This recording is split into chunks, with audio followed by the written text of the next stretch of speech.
Hello, everyone, and welcome to episode 2 of Remedies Control, and a special early hello to Azaric. Azaric, one of our, just so you know, because we were talking about it, one of our goals within the next 2 weeks before the end of 2020 here is to find an opportunity to toss over to you, to raid over to your channel when you're streaming. And I would love to do it when you are playing The Wolf Among Us. I did not realize that that first episode had happened yet. I certainly would have wanted to be there for it, so we will be watching the VOD and tuning in for that. Also, hello to Marquack, He Who Dies, and Patikan, all of whom are here real early. Hold on just 1 second.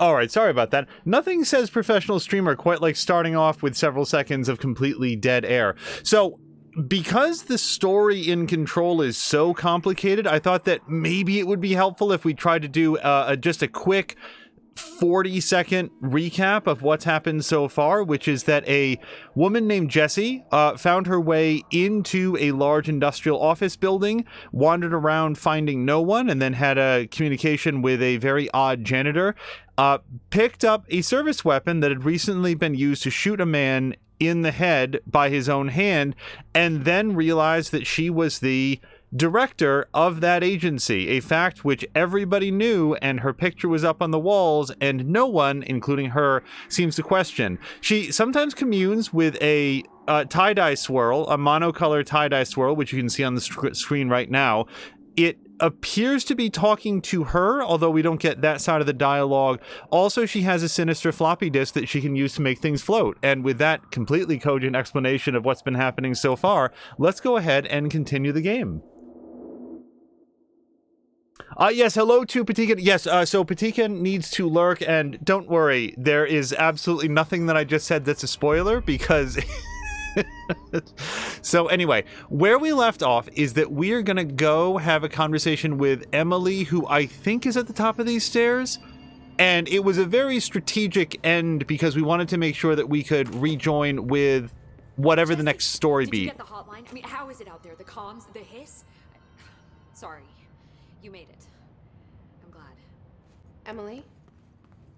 Let's talk. Of course. Okay, I will talk with her. I do want to see these files that have been spread around.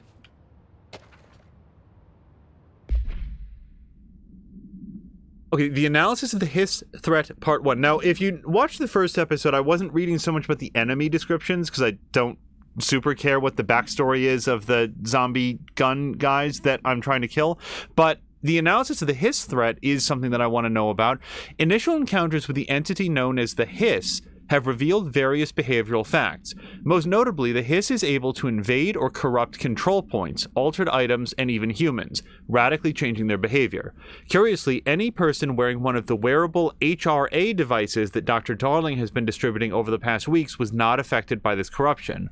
The only known exception to this fact is the new director.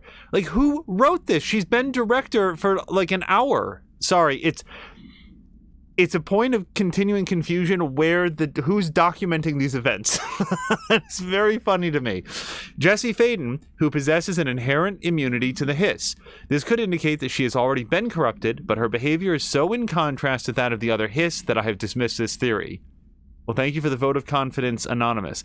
My final observation comes from Ms. Faden herself. She is able to cleanse material and organisms of the hiss corruption. We tested this ability on a hiss-corrupted entity, but unfortunately the process seems to kill the host.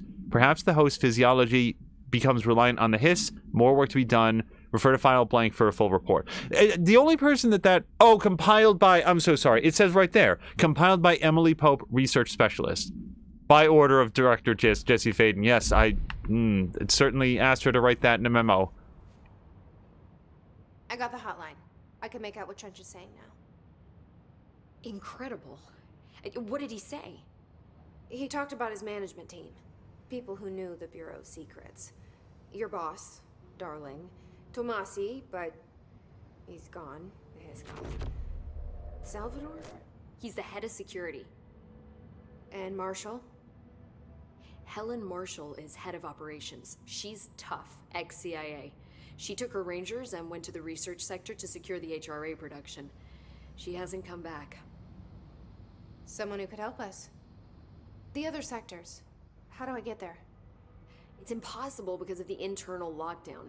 You can perform a directorial override to lift it, but that can only be done in the maintenance sector. Normally, you take the sector elevator down there. It connects all the sectors, but it won't work while the lockdown is in effect. We already got past one lockdown. Maybe I can find a way. Jesse, look, with no prep, no training, in this extreme situation, you are doing phenomenally well. And all that and the hiss can't seem to affect you. I mean, I would love to run some tests on you. If you agree, that is. We could find out something that would help us. Tests? I don't know. She might find out about you.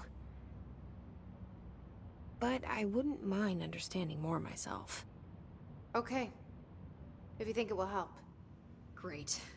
I'll check the internal documentation for any lockdown bypasses. We need to get these sectors open to locate Darling and Marshall. And I'll look for a way inside the maintenance sector.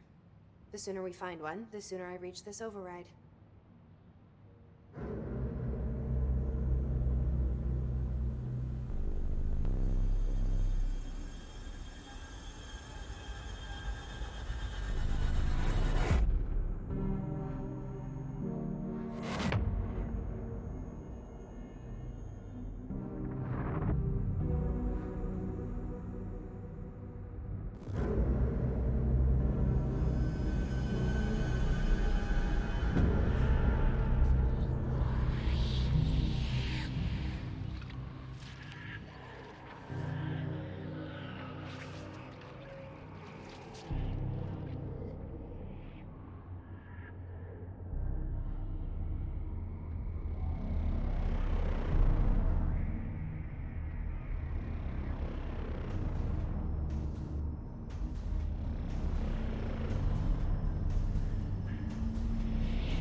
So I think we're going to check to see if we can have any further conversations with Emily. She does have a red triangle, so that suggests so. Hello to Ricardinho. Oh, and a huge raid just came in. Thank you so much to Cara Luna and everybody coming in. Hello to Aimu. We catch us right at the beginning of the episode, and we are just about to have a chat with Emily Pope here. So there might be some dialogue here, but we're hoping this is going to help set up the events of whatever happens next. Hi, Jesse. Actually, we've had all of these conversations. Okay. Thanks, Emily. I'm sure I'll have more questions soon. Just let me know. Hello to Samalander. So it turns out everybody that just came in has the exact same color name in chat. So hello to Samalander, who I very nearly missed. He who has just been raided over, and sorry, I'm trying to process thoughts. Thank you very much to Cara Luna, and also Samalander says that he is going to be lurking. So thank you very much for the lurk, and hopefully if you get back after whatever the event is, we will check in, because I had a very good time. So many fun things. Someone's singing. Where's it coming from? Okay, I didn't hear the singing. Singing? Sounds like it's coming from the elevator. Oh, now I hear it. It's not super directional. New director can launch objects up to 20 feet.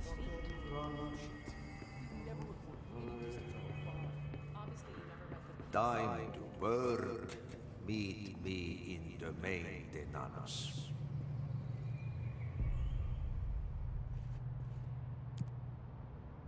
In the maintenance. Okay, so Janitor here is a leading contender for I might need to turn on subtitles, because I get about a third of what he says. Like I said before, the janitor is a friendly face. The challenge in understanding him might be intentional, though. Kind of like in the movie Alien, remember that? Where there's like sections of the radio chatter that are absolutely indecipherable, and it turns out that that was on purpose, that they didn't want the audience to get bogged down in technical The details. maintenance sector is the janitor domain. If I can find Ahti here, he can help me reach the override. Maybe it was you who got me into the oldest house with the lockdown on. Maybe it was Ahti. It felt like he made the elevator appear that took me to Trench's office. Is Ahti guiding me too? I don't especially know why she perceives Ahti as being a friendly face. It's...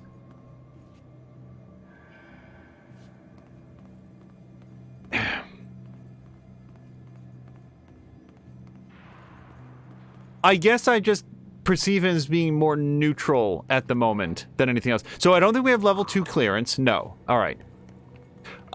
So just as we're sort of going down the hall until we get our next bit of dialogue, Ricardio did a super fun FTL stream, and we were watching basically the entire thing.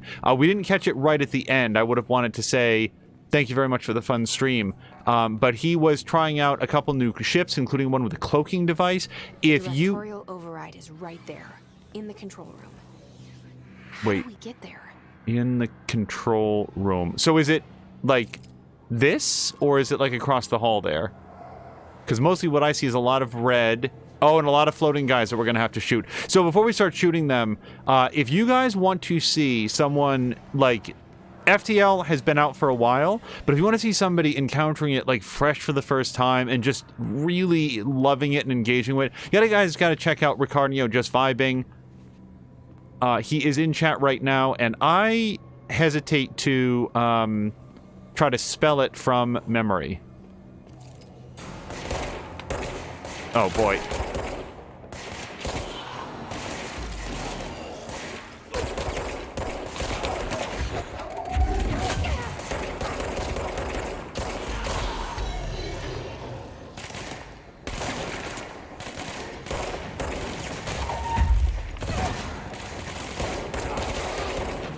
Oh, no. No, boy. Oh, God.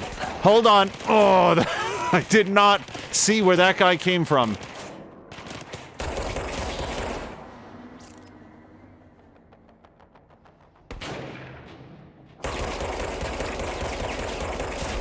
Yeah, I don't have a lot left. Hold on a second. No, I couldn't. Maybe I should have tried to, like, grab... So one cool thing about the telekinetic throw is that as far as I can tell, you don't particularly have to aim at what you want to pick up. If you're not aimed at something, she'll just grab, you know, a cinder block off the wall. She'll just rip out some rebar. It doesn't matter to her. Whatever is chunky enough to have a good impact will be sufficient.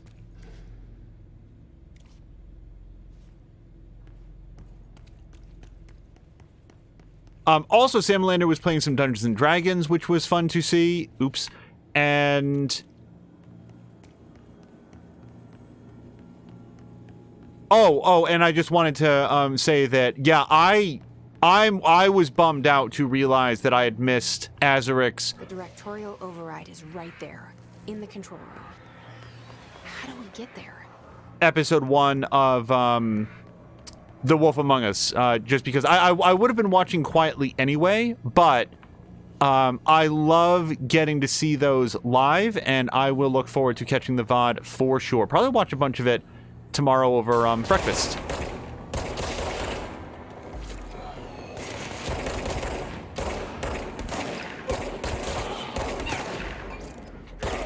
Oh boy, not this guy again.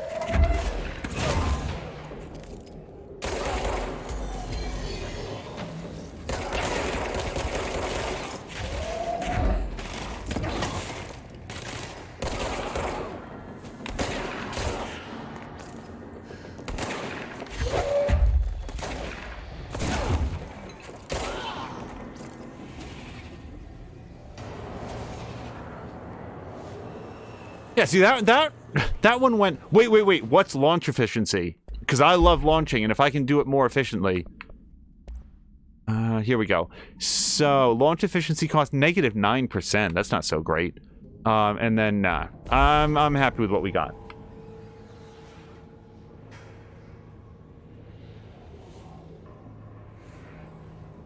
Oh, I did say earlier, hello to Moo. Yeah, sorry if that... Because sometimes when you get rated over, like, the sound isn't up all the way or whatever. But yes, hello to Moo. Sorry, sorry, that's distracting because it would bother me if somebody, like if I didn't acknowledge. Like, here's another example of that, you guys. In the last episode, somebody hosted, Aaron DC hosted, and I had no idea. So I had wanted to call that out here at the beginning of the episode, and will text Aaron after this to say thank you very much, because I felt bad that we didn't call it out at the time. Yeah, Aaron, ARON_DC, hosted the channel last time.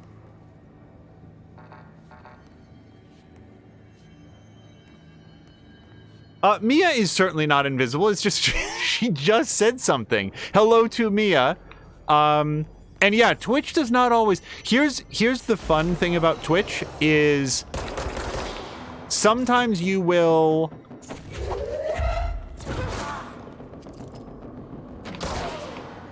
Sometimes you will have the channel open and you're waiting for the person to go live, and then Twitch just, you know, doesn't update. So you're sitting there watching the blank loading screen. This guy is not taking much in the way of headshots. There we go.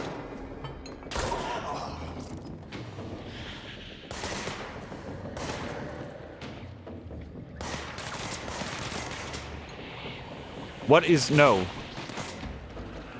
Sorry, this door is like... No, I don't want that.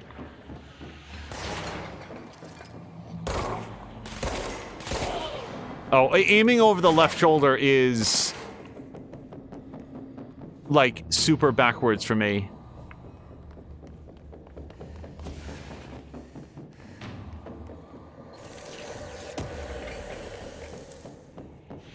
Oh, yeah, no. No hard time detected. I just wanted to... Whoa! Okay, so... Oh, wait. We lose triangles when we die. Mia, we need, I think, 2 death pluses, by the way.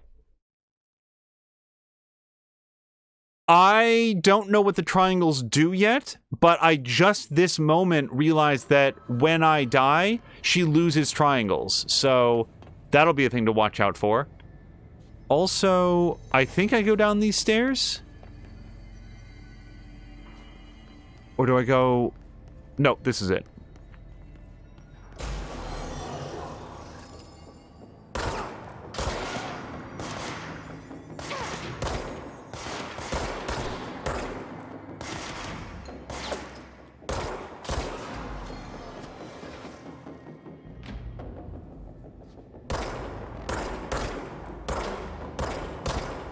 So the service weapon is like alive. Can we wish for a scope or something? Because I wish for a scope.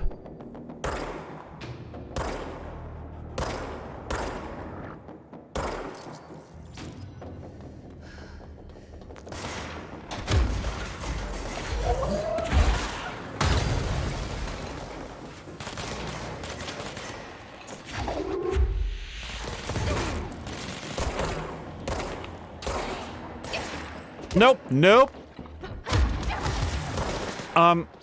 Why does he hit as hard as I do? No one hits as hard as Jesse does.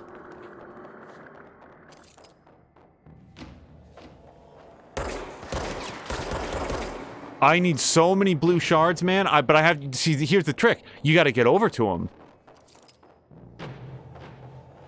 Nope. Shit. Can I run there?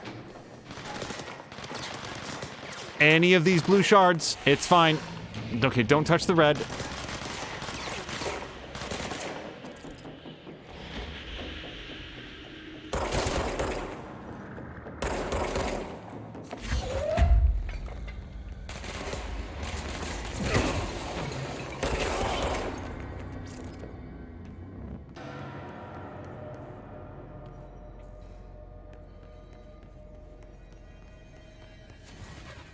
What is that sound?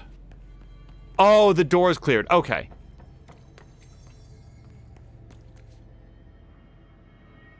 Patikin is saying that we should set up a Twitch schedule. So here's the issue with a Twitch schedule.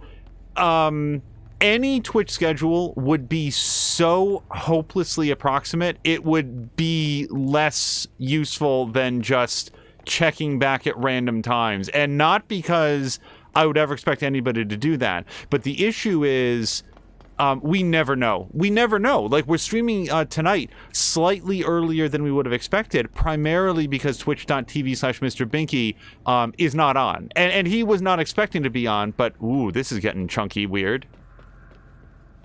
All right. I think it's okay, though. Now, I did get turned around slightly. Where? Oh, wait, is this where we're going, though? I feel like it is. Yes. So we're in the janitor's office. Good. All right. What's down that way? What's down anyway, Jesse? Like, they're all...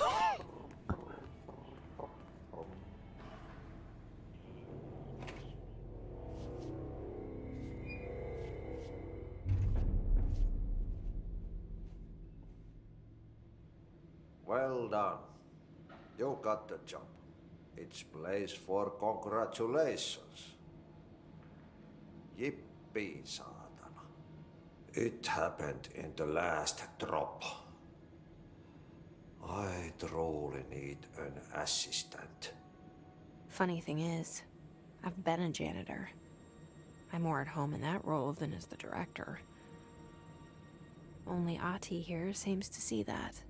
Yeah, hi, Ahti. Look, we need to get the lockdown lifted, otherwise I can't get to the other sectors.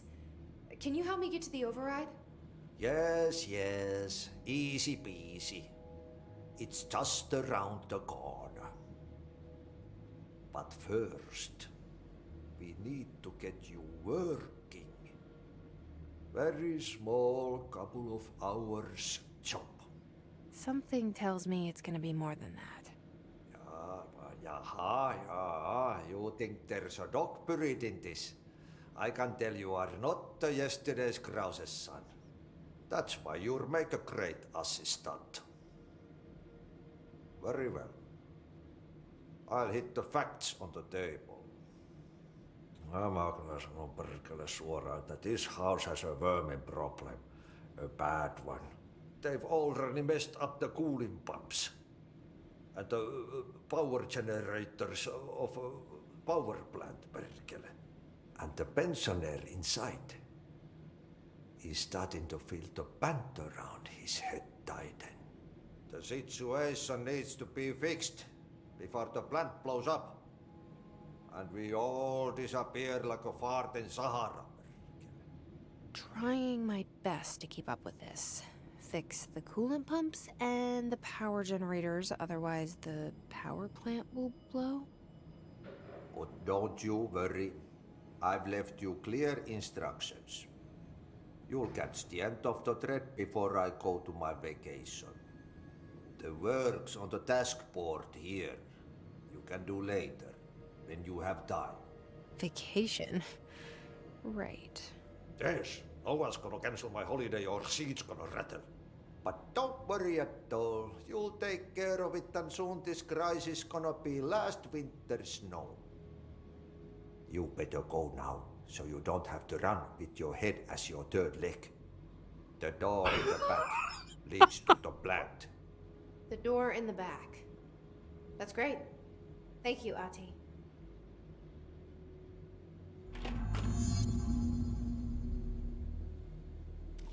Well, I definitely need to check this clipboard. Yep. Burn the trash. Throw it in the fire. Burn it all. Burn it into a reindeer, not into a moose.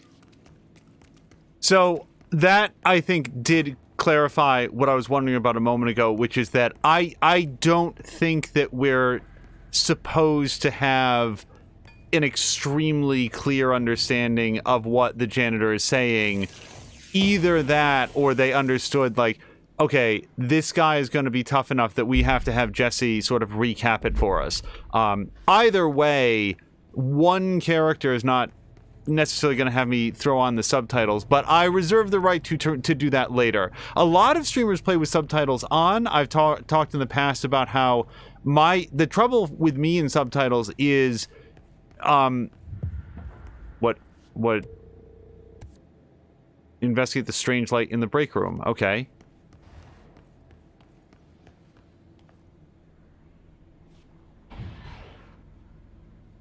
Okay, well, it looks clear. I don't know that we need to cross that threshold. We will, though.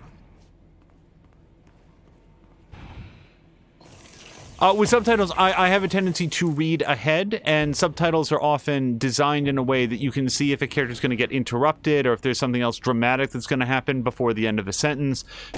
Nope!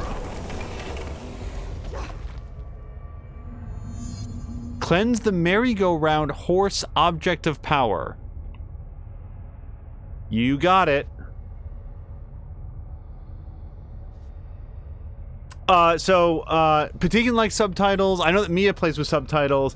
Cara Luna says that he almost always activates subtitles where he can.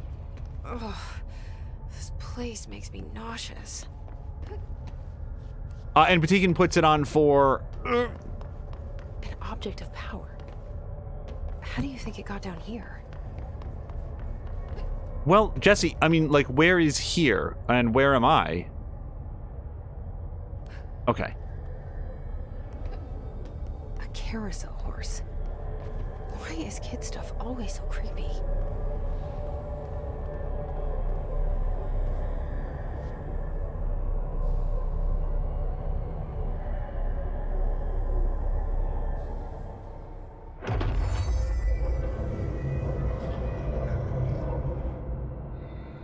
Yeah, thank you. B to evade. I have wanted an evade for a long time. You cannot believe how many times I've pressed B to evade.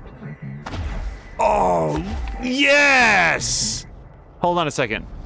I'm gonna die here, but it's gonna be fun.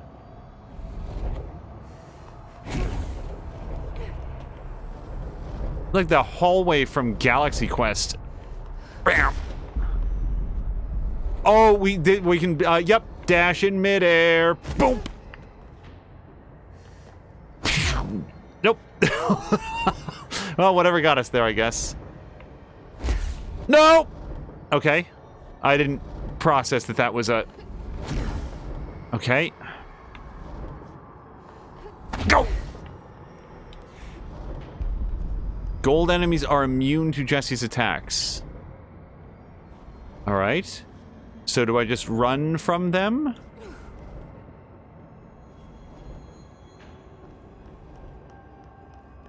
Use B to safely avoid their attacks. Okay, that's a really cool mist effect.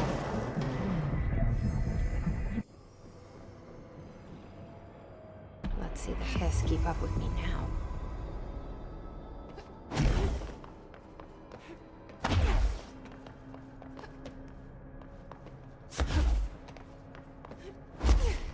Yeah, for me, it's... I have, on several occasions in my life, played games where, like, there'll be a very dramatic confrontation, and then on screen, in the subtitles between the characters, suddenly the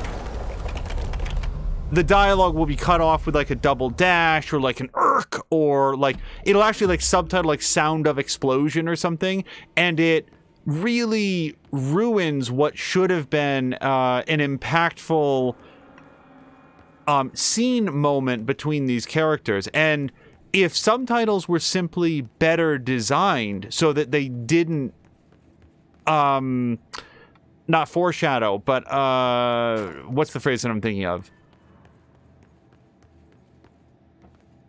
What is the phrase? Not transmit, but this is no longer worth the point that I was making, but find a way to fix the power plant. Let's take a quick look. Alright, so we're in the janitor's office, and it does look like this way takes us to the power plant, but also he had something else that he wanted us to do? How do you switch quests? Hold on one second. Missions. Burn the trash. Can I go do this? Because I bet we're going to get something else cool if we do this. This appears to be on the other side of the power plant, though. So I don't know if this is a plausible option.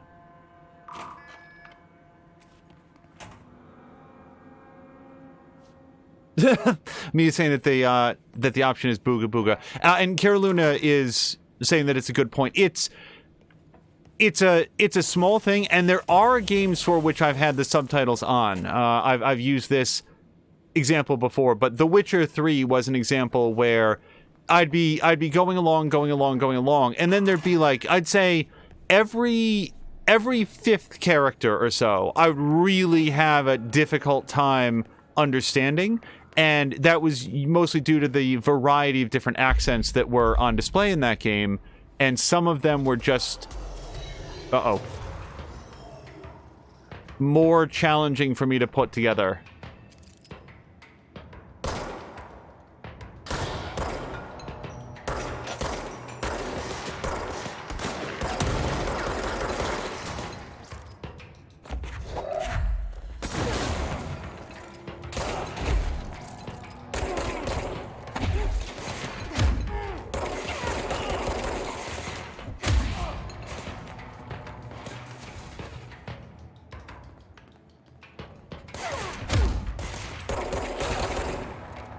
Alright, I took a bunch of unnecessary hits there. I don't like this.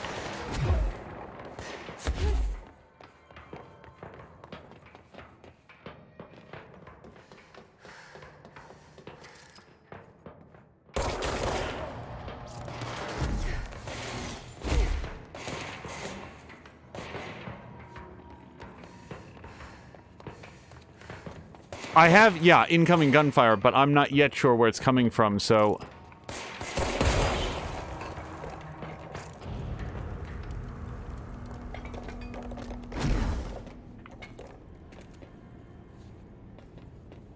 Caroluna likes the effects in this game, as do I. Yeah, the miasma that comes off of the characters as you're engaging in combat is really neat and well done. So I don't think we can go in here. So far, these areas have been, like, noxious. Although I never tried doing this before. Is that good? So if I step in here, I think I'm going to start taking damage. Yep! Okay. So I don't have any more pods to pull apart. This wasn't the burn the trash room, was it? I feel like we're very far away from that. Yes, we are. All right, so let's try to get to the power plant. Nope, so that was me pressing B, everyone. Launched myself into the death room. All right, let's go back to missions. We're going to go back to this, but then we are going to burn the trash once we can get to the other side of the thing.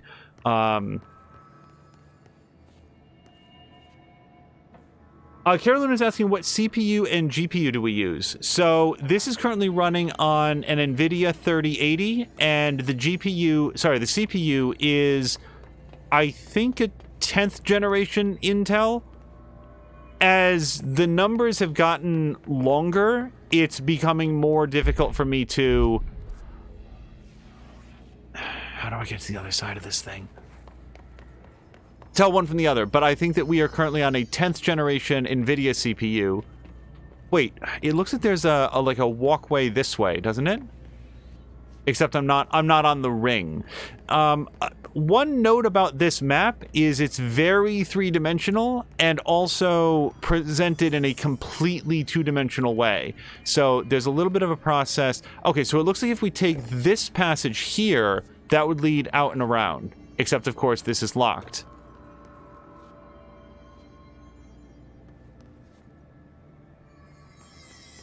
Patigan has been doing very well in Fall Guys,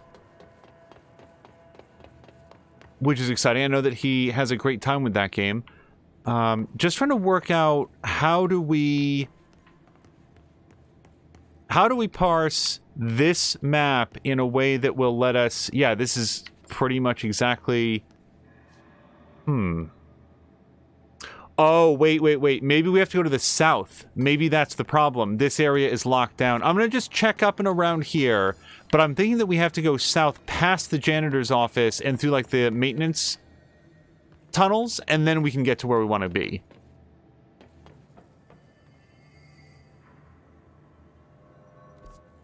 Jay had some bad optimization in this game, but we should be fine. So far, it's been running really well. I will say that just in this episode, we've seen our first ever incidents of slowdown. And even that wasn't real bad. Oh, I was really hoping for more health off that.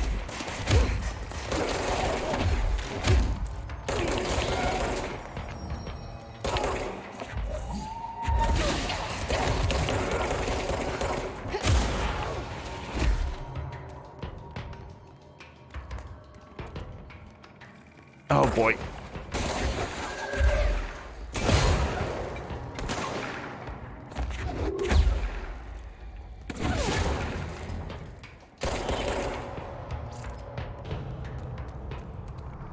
So, if I jump at those... Yep, okay. I wanted to make sure that we could pick up the blue from down here. Alright, so I'm still trying to find my way out of this chamber and head down here. But yeah, Caroluna, so far it's been running really, really well.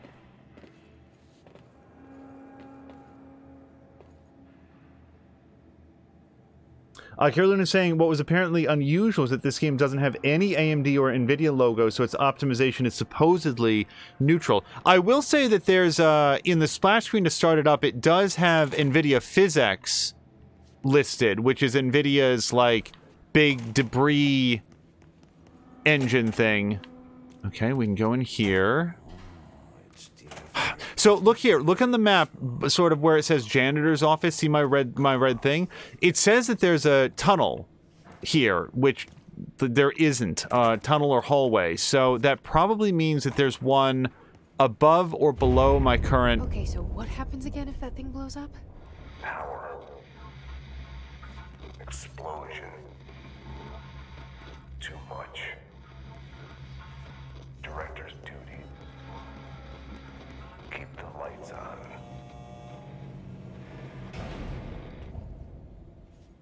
Of course, maybe what I should have been doing instead of looking at the schematic is following the signs on the walls.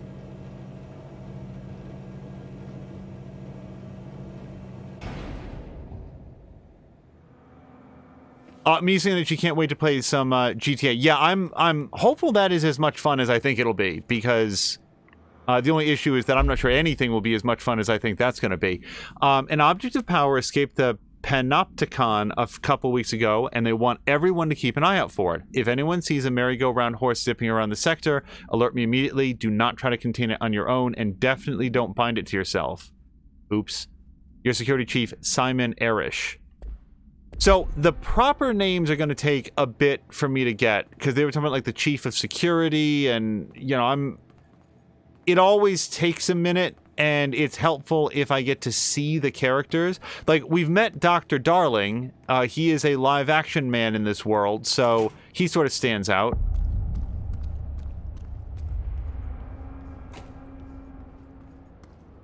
Hello? It's dangerous out here, lady. But go see Chief Arish. He's just inside. He'll help you. Arish, okay. Well, I should probably go where she says, but let me just take a quick once around. Yep. Let me see if we can get into this shelter.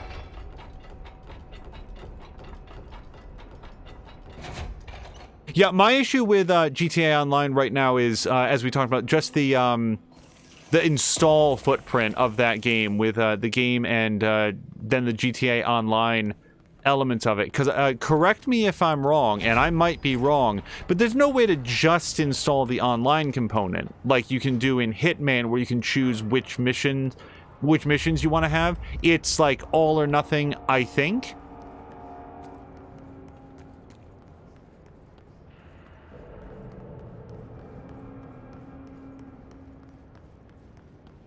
Hey, are you new? Go talk with Chief Arish in the security booth. He's in charge here. Lady, have you not seen my picture up on all the walls? It's been there for over an hour. Ma'am! Hey! Chief Arish, FBC Security. Shouldn't you be in a safe room? They all have HRAs. We're on the same side. My name is Jesse Faden. I'm here to perform the directorial override to get the lockdown lifted. Yeah, Chief Arish, FBC Security. I'm just... Oh, hang on, you're the new director. It's a pleasure, ma'am. Let's skip the formalities, please. Right. Faden, ma'am. Look, as you can probably tell, it's a bit of a shit show down here. We've been holding our ground, but whatever's gotten into our buddies has them wrecking the coolant pumps and the power converters. The NSC keeps overheating, and my crews keep getting shot before they have a chance to make any repairs. NSC? Oh, sorry. Bureau jargon. It's what we call the power plant. You know, the big rumbling metal thing? Salvador, head of security, asked me to protect it in case of an attack. See, what's inside is dangerous. Dr. Darling seemed to know it would be a target. Darling? He's here? No, he came down a few days ago, before everything went to hell. He was out of it.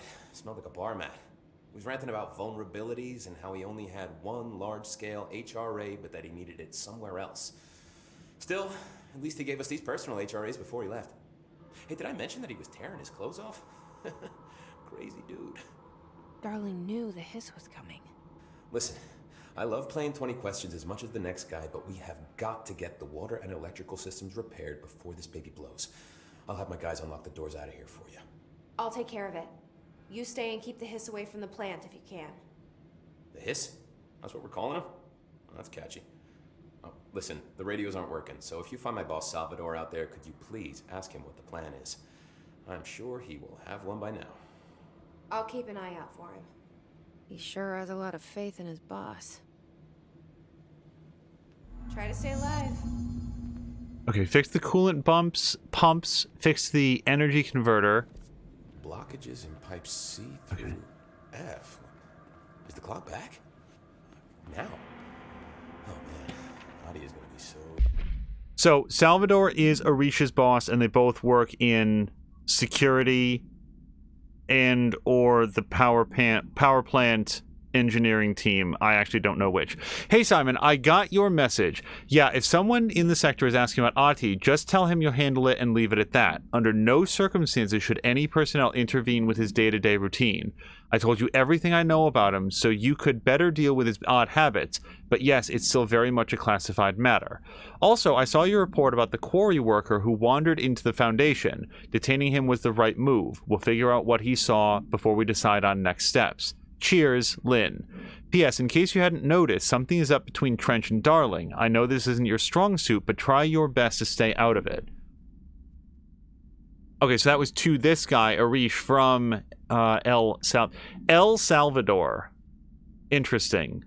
Keep a lookout.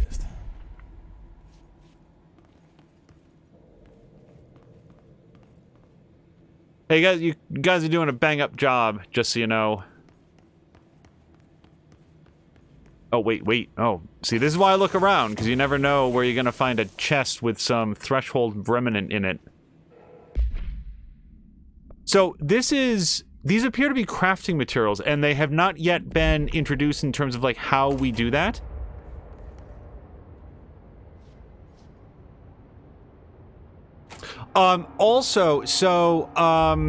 Who was it? Yeah, so Cara Luna was asking, can you even select in modern games what you install? Here's a really useful tip, I think, for, say, Hitman 2. If you own the 2 current Hitman games, which are exemplary, by the way, the full install for one of them, it's nice. There's a bed and a television just blasting white light directly into your eyes. The install footprint of Hitman plus Hitman 2 is like 150 gigs, which is somewhat unwieldy. But here's the good news. If you go into, it's like if you right-click on Hitman 2 in your Steam properties and go to properties, you can go to like the DLC tab, and select, you can check on and off which missions in the game you want.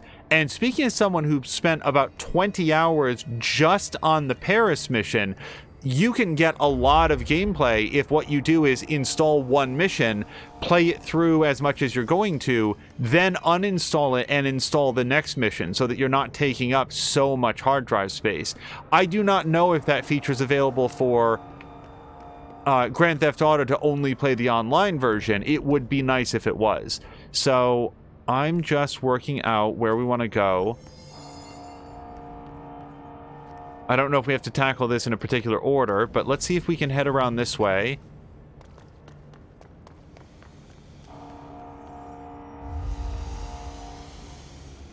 Particularly saying that I am exemplary. Well, that's very kind.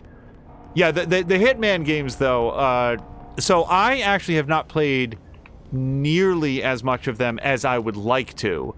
The thing is, they are, like, you can do such a deep dive into any one level that playing one level, it feels like you have played a complete game.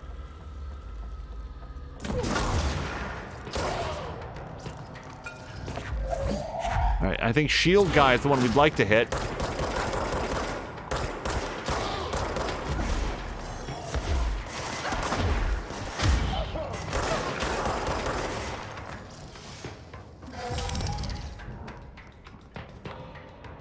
Oh, hello.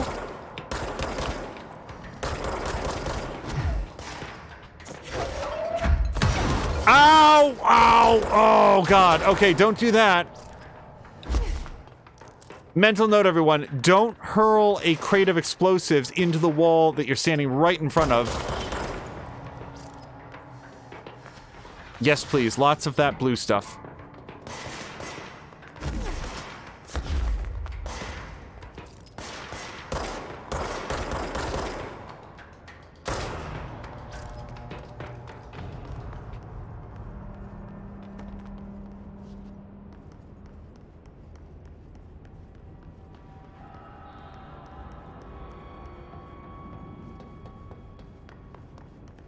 Mia, so I may have missed any shoutouts that were done. Do we know what Caroluna was just playing? Because pending further information, I would just want to say that I have really enjoyed the Farming Simulator 19 streams that both he and Caroluna have done. Also, Caroluna did clarify that he was going to go play, or sorry, watch a Star... I think he said Star Trek movie.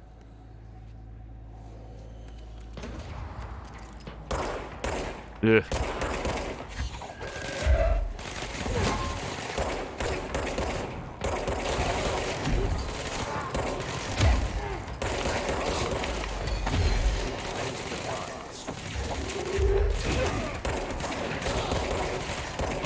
Okay, this is feeling a little bit hot.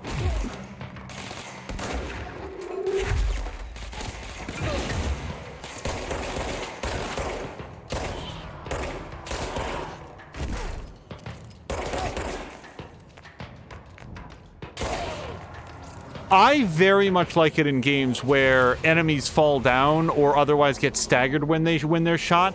I think the first game I can remember that kind of impact-based positional damage was GoldenEye, and I adored it. I thought it was so cool.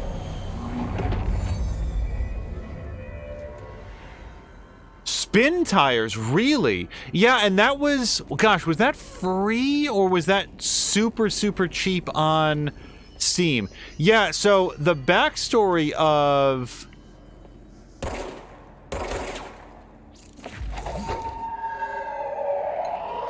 Oh, boy.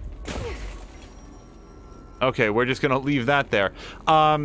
Apparently there was some really acrimonious split between the developer of Spin Tires and the publisher. So I'm hoping if I don't step... Nope, nope, nope, nope. Okay, so we can't go in here.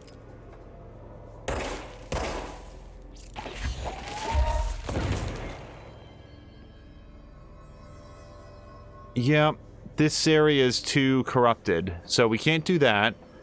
This area looks locked. All right.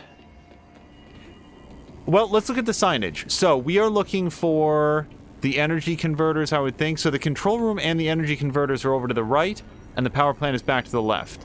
So this is the way we want to go. Why... Like, this door doesn't look like it opens. And we sort of fuse this card in with the wall. I don't think that would affect the doors opening, though.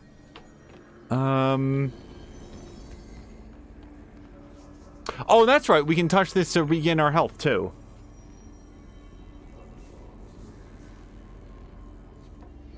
Yeah, Carolina says it ended up in a split, so now we have Spin Tires, Mud Runner, and also Snow Runner, which we picked up on an earlier sale and have not yet played, but I did get to watch a lot of McMaster. There is no more, like, better evangelist for games, like especially odd games, than Jason McMaster. He has a way of making games look like they're so much fun. Oh, wait. What if we have to plug one of these boxes into that thing? Because that I keep looking at, and it's like, it's so, like, drawing my attention. Oh, yep. Boy, they could just get a switch or something. Maybe a keycard reader? It's fried up. You need to fix it before the old twig bats inside the plant has a secret. Sir, you're gonna have to hold still. There's a title. I can't see past it.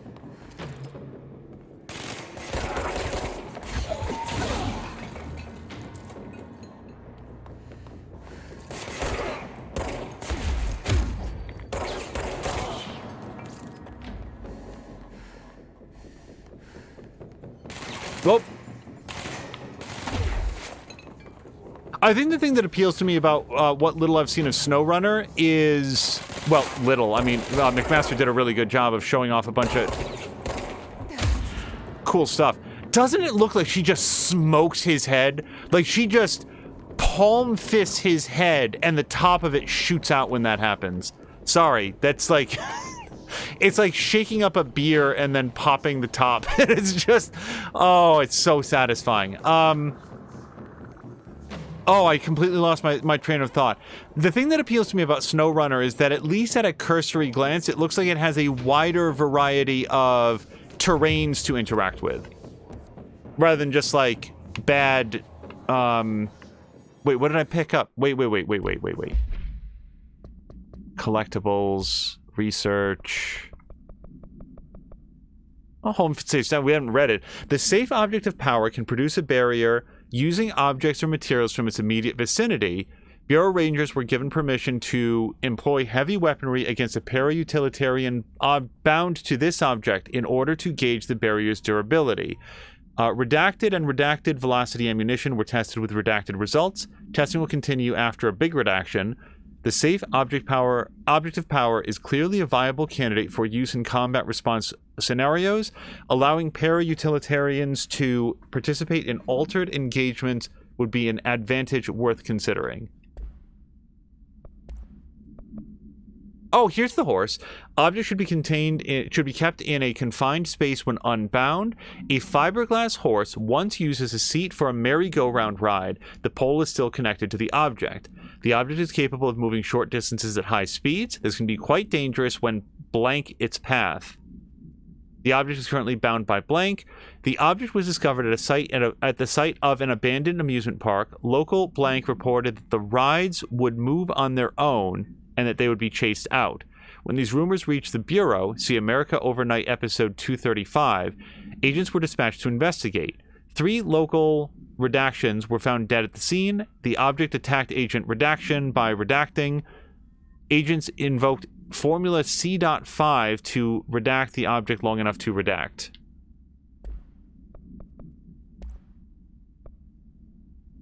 Okay, apparently we had another conversation. Let's listen about Northmore. Northmore was director before me. I never wanted his job. I never wanted power. I purposefully avoided it, didn't trust it, didn't want to rely on it. Northmore was all about power. A man like an explosion, hungry for authority, for order, for more, until it was too much. I had to find a solution in the end, contain the situation. Northmore never liked me, but he went along with it, to his credit. He didn't really have a choice. I suppose at the end of the day, a director's most basic duty is to keep the lights on. Here's to you, Northmore. There were no prime candidates waiting in the wings, but I was there. Had been the whole time, keeping my head down, working my ass off. I had nothing to lose. I picked up the gun almost on a dare.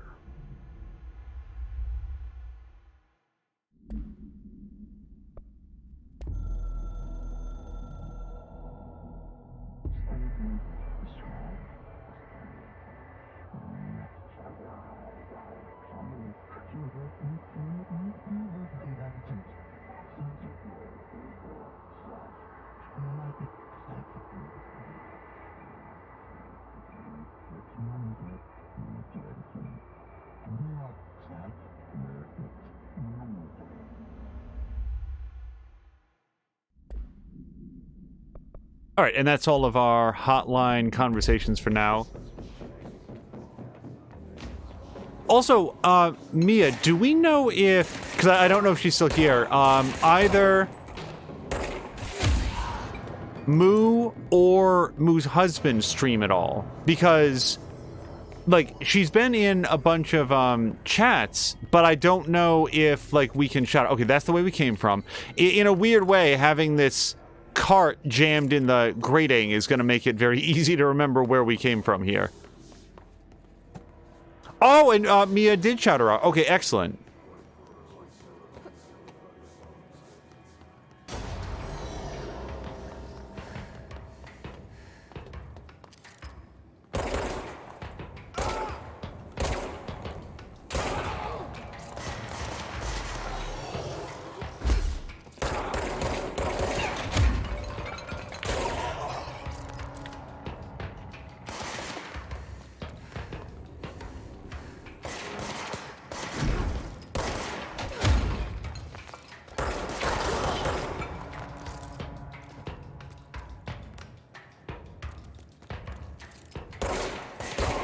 So I think I just saw some power cubes over to the right.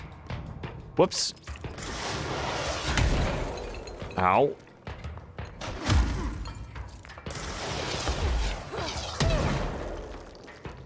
Okay, I think I knocked that guy down there, and he's probably not doing well, so we're going to...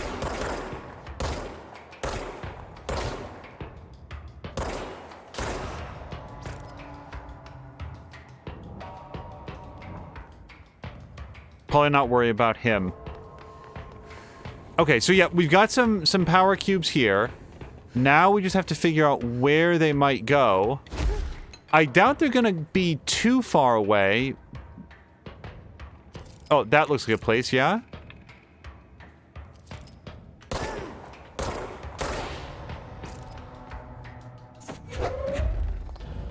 Okay, that's not a power cube.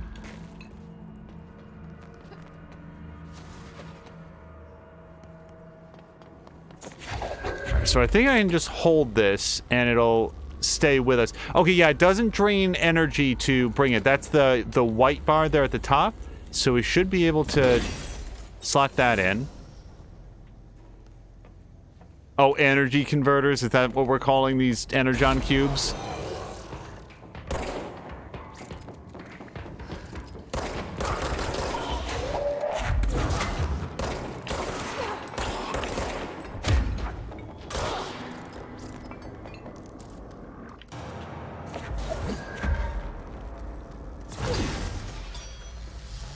All right, one more.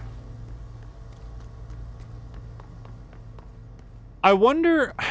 I feel like I discovered the secret of the Energon cubes by accident. It feels like the kind of thing that I could have gotten stuck on for a really long time. So I wonder if there's other people that did get stuck at that.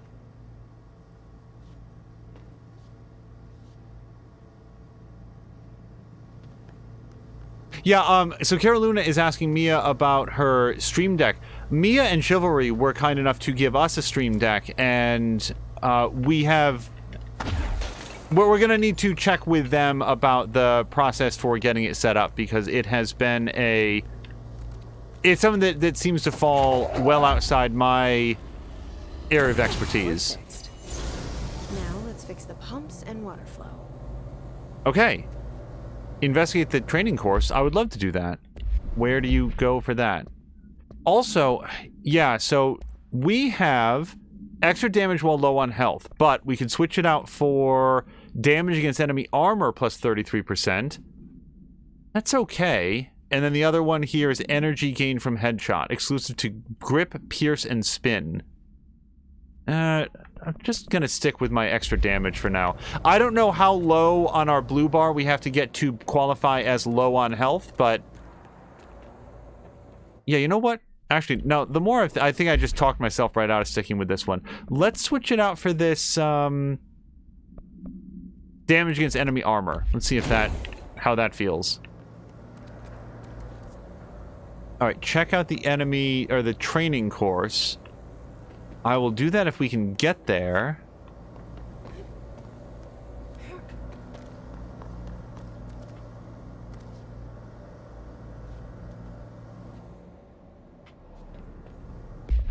Whoops. How do we... whoops. It feels a bit perilous to keep that schematic map up during the times that you are in the vicinity of bottomless pits.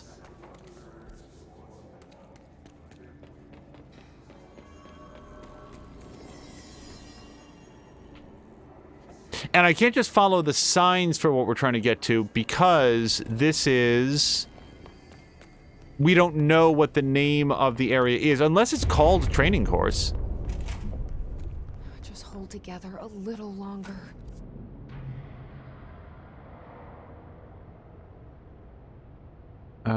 Yeah, maybe we want to do the training course thing afterwards. Let's go to a safe in the field. I really do want that.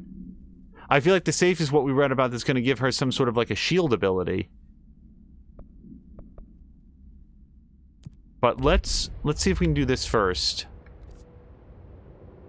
Okay.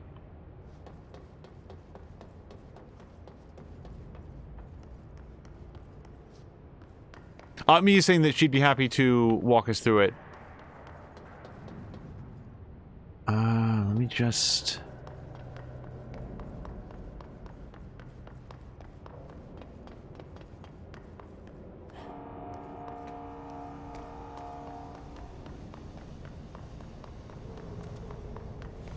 I'm curious, so the more, like, as we've picked up more abilities with the telekinesis, which now allows us to power up like energy boxes, and we got the dash that lets us cross some more sort of horizontal space. I'm wondering, wait, abilities?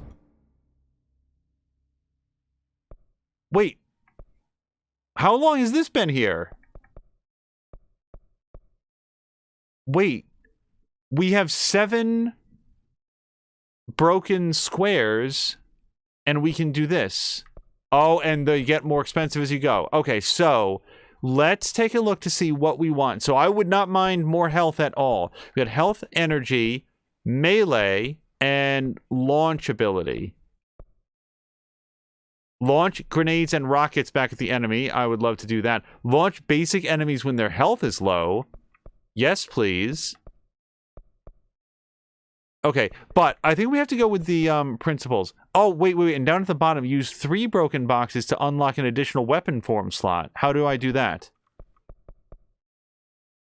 Maybe when it says use, I just like spend 3 of them. Let's see if down at the bottom where it says milestone rewards, let's see if we get something when we do this. Yep, there we go. Okay, so now I can get an extra 20% to health. I haven't been running out of energy very much.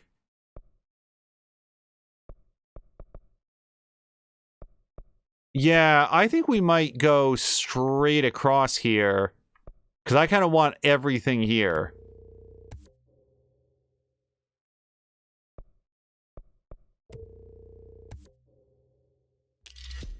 I don't know if I'm supposed to specialize, but I feel like I kind of want a little bit of everything here.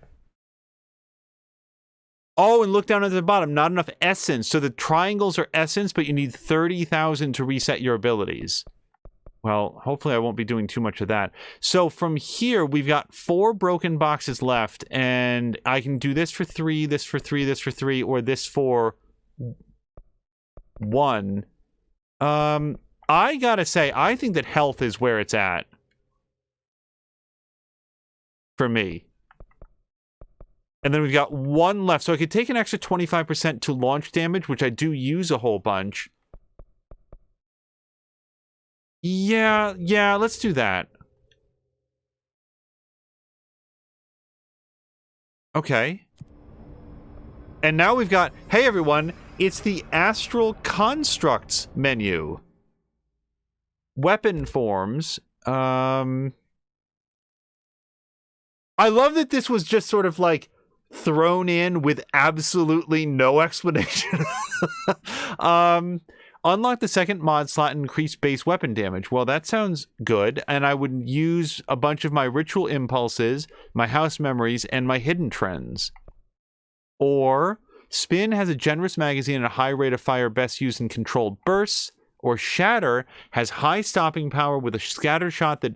Oh, okay. So... this upgrades the regular weapon. This is a machine gun version, and this is a shotgun version. Well, before I make any decisions there, let's take a quick look, because I've got some weapon mods that we've picked up. And some of them require a certain thing. So this one is for Spin, Shatter, and Shatter. So I've got a lot of possibilities for Shatter, and also I do most of my fighting close up, so let's see if we can upgrade to Shatter. No. Plus 20%. Well, this is plus 21. Okay. All right. Astral Constructs. And also we've got mods here.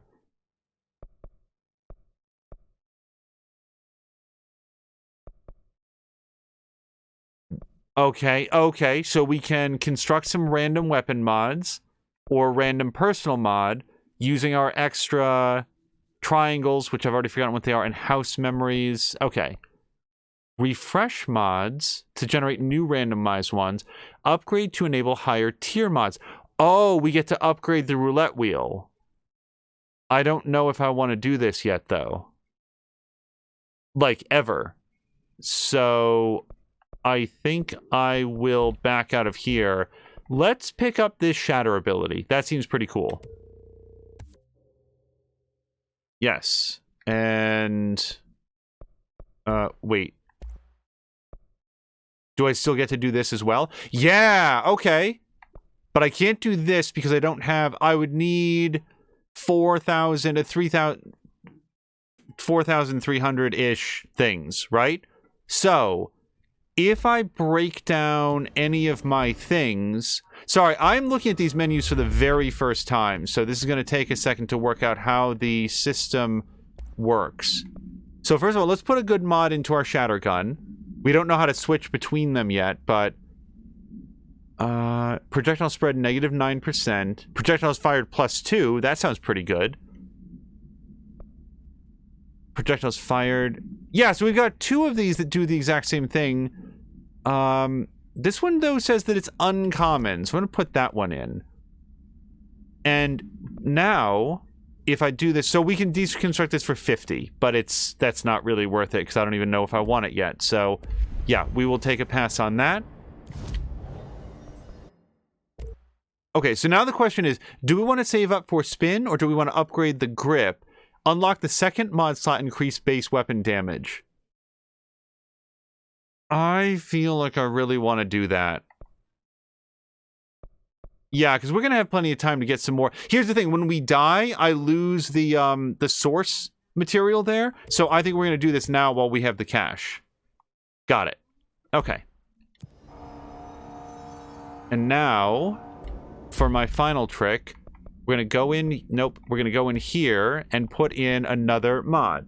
So now we can have the damage while low on health or energy gain from headshots. Let's take the extra damage.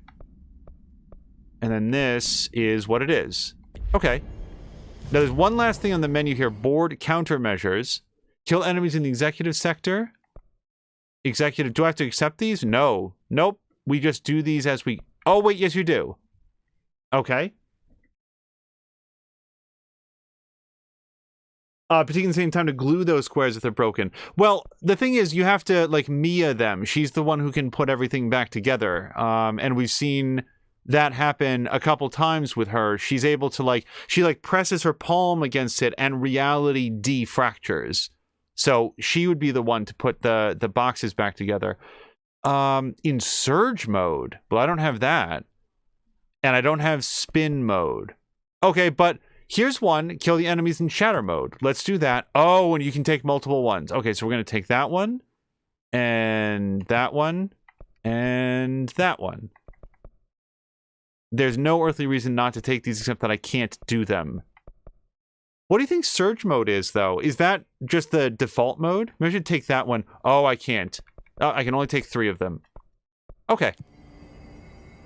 All right. Well, I'm super glad that I touched this, because otherwise I wouldn't have known that. So now the question is, how do we switch gun styles? So... Nope. Nope. Down. We know that right bumper is pick something up. Left bumper doesn't do anything. That's still aim. X. Oh, wait, that might have been it. Yep. Okay, so X switches modes. Got it.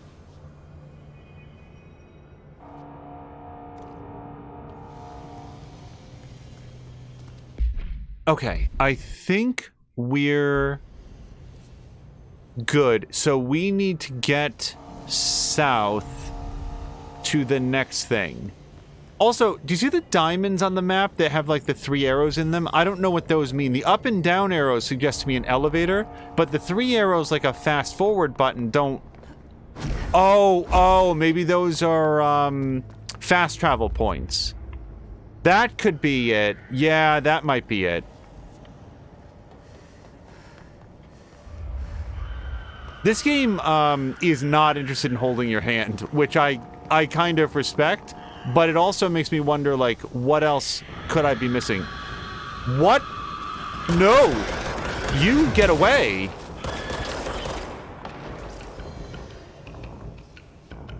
Yeah, case in point... What even is it?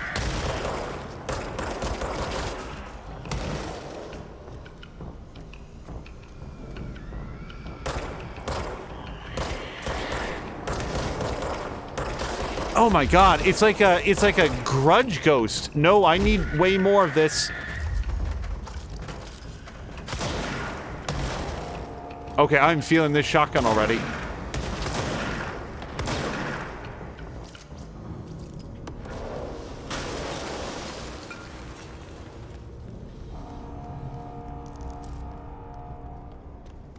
Okay, hold on. We just got a health boost, which would go well with our health upgrades that we bought. So let's go down here.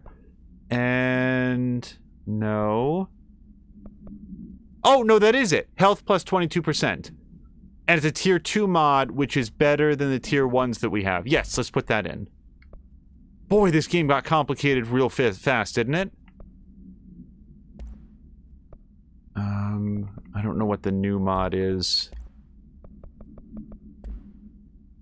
No, okay. Obsidian saying that he's not watching much. Yeah, no harm on that. I mean, there might be some...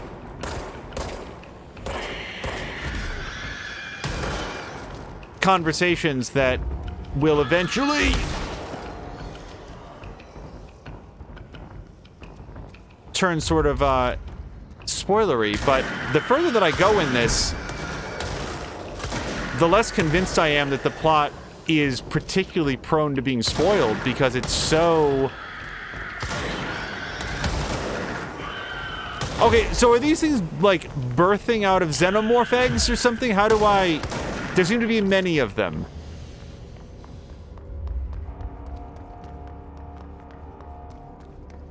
I'm gonna try to push ahead. Coolant pumps. Yes, coolant pumps.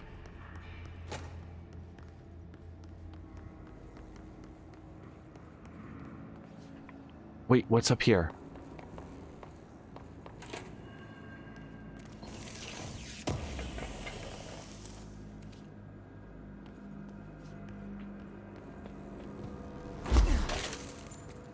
So, Mia, since I missed it, what was it that Moo was playing most recently?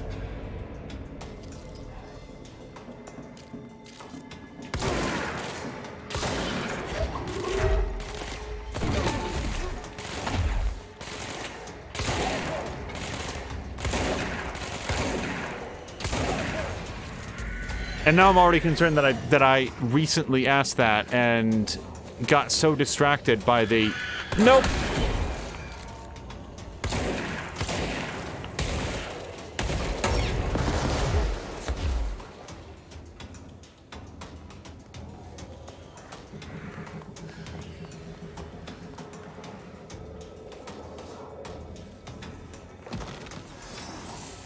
Oh, wait, what?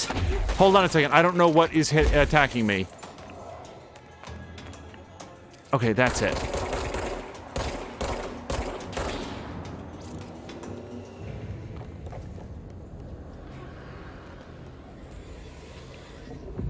Yeah, so the first time that you Mia this, you just, like, heal it, and then apparently you get access to the, like, other stuff. Oh, Valhalla, she says. Okay. So, oh man, you know what? This is one of those games that sort of prompts so many thoughts that it's very difficult to get turned around. In the previous episode, I started to talk about how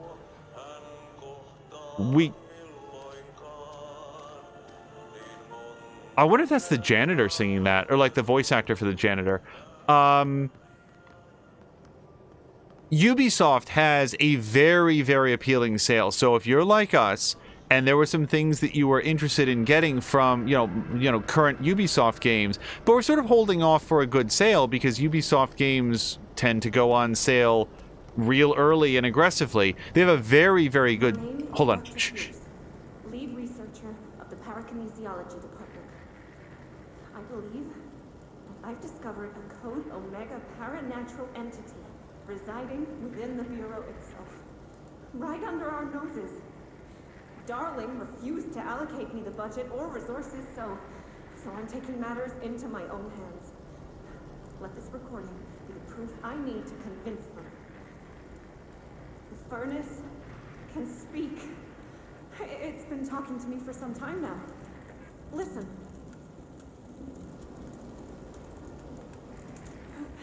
Did you hear that? It's a sentient force, capable of communicating. I checked, and there's no record of ever installing this furnace. I believe that... Oh, sorry. What? Yes, I can feed you. What do you eat? I see. I'll try to find some volunteers. Oh! That took a turn. So, is this where we're supposed to burn the trash? Let me check my missions. And yes, Mia, I was sort of shushing my own sentence because I... Oh, did I already do this? I already did this. Go to Central Executive to collect your reward. I don't know where that is. Okay, I do want to do that. And kill enemies in the executive sector. I haven't done that yet. Burn the trash. Burn the trash around the furnace.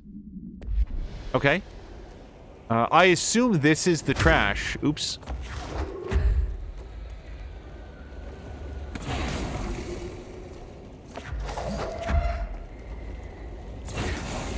Okay, so the bar is not going up. So what is the trash around the furnace? Oh, maybe it's this. Trash. Did Ahti mean barrels full of hazardous biological material? Looks like I'm breaking some environmental regulations on waste disposal, but if that's what Ahti wants, then I'll get it done. Again, Jessie has, she's much more enthusiastic about trusting Ahti. To me, he's just another odd person in a very odd situation.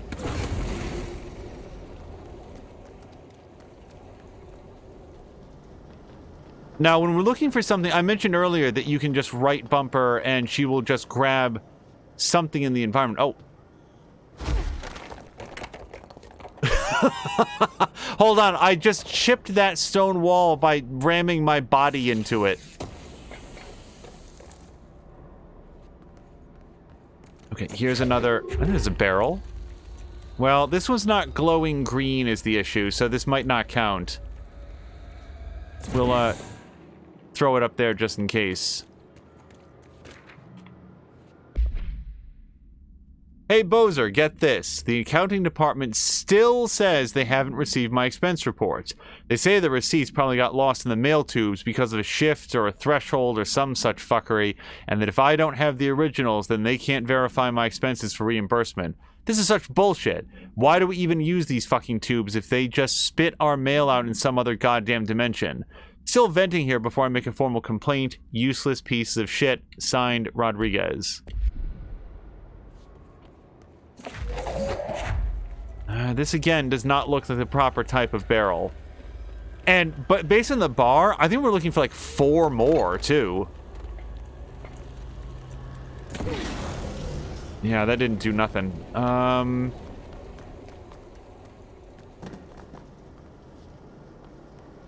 So anyway, the Ubisoft sale, while I look for glowing green barrels like this one, is if you add, like, everything's on sale, right? As of the moment of this sentence, many things are on sale in the Ubisoft store, but even better, if you add 2 of their new things, like, say, for example, Assassin's Creed Valhalla and Immortals Fenyx Rising, they'll knock an extra 21% off of it. So that, combined with a recent $10 coupon that they gave away for playing Hyperplane, or whatever that was, we were able to get both Valhalla and Phoenix, the gold edition of Valhalla, so it's going to have the season pass in with it as well, and Immortals Fenyx Rising for a total of about $80 American, which is a very, very good price, I think, for those 2 games. So if you are watching this... Oh, and there's the other barrel. Or the next barrel. So let me toss this up. Maybe we can toss the other barrel up and not have to walk them both up. Alright, now what's the fastest way for me to get up here? Over here. A hyperscape, Mia says. All I can say is that I respect Ubisoft's desire to make Hyperscape a thing. They will give away free Twitch emotes. They will they will pay you $10 to play their free-to-play game, and I have to assume that somebody somewhere enjoys Hyperscape. So I am pleased to assist with their hobby by playing and talking about it and telling people that Ubisoft, at least briefly, paid people $10 on, in their own store bucks to play their game. Because I suspect that will be the very last time I ever think about Hyper Magic. No, wait, what is it? Hyperscape. Everybody's putting up. There it is. There it is. I see it.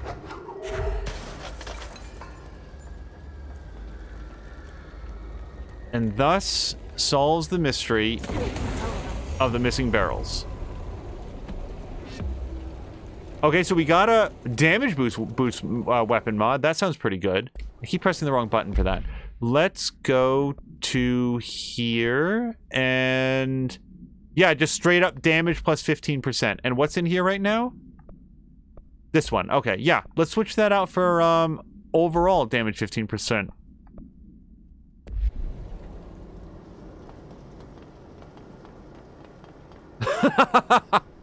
So Mia has in recent conversations been inventing off the top of her head a variety of different Hello Kitty games. I have been a fan of Hello Kitty Sunshine Factory, and it was like, was it Hello Kitty Sunshine Thunder? Oh, wait. We can do some more. Sorry, there's a lot of weights involved, but it's just, I'm so excited to have more things. So we can get plus 50% to launch damage, or... Oh, wait, look. Look how many more things there are. Oh, there's so many things. Okay. So that makes me feel less concerned about what we're doing here. So we do energy, melee damage, or launch damage. I don't do melee damage, but I can't.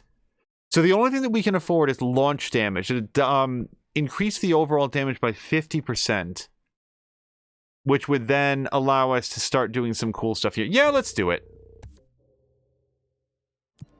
I could live to regret this. Oh, can I collect this now?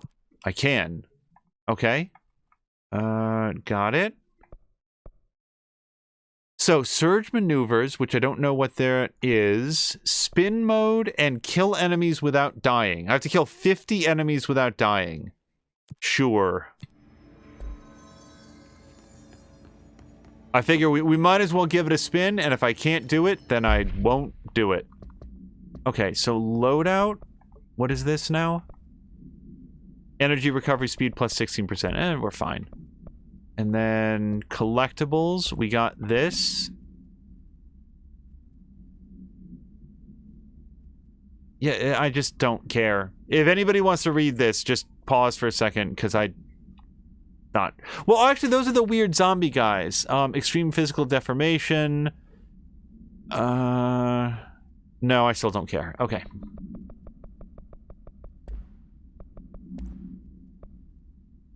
My name is Dr. Pierce, lead researcher. Okay, she's the woman who thinks the furnace can talk to her. Okay.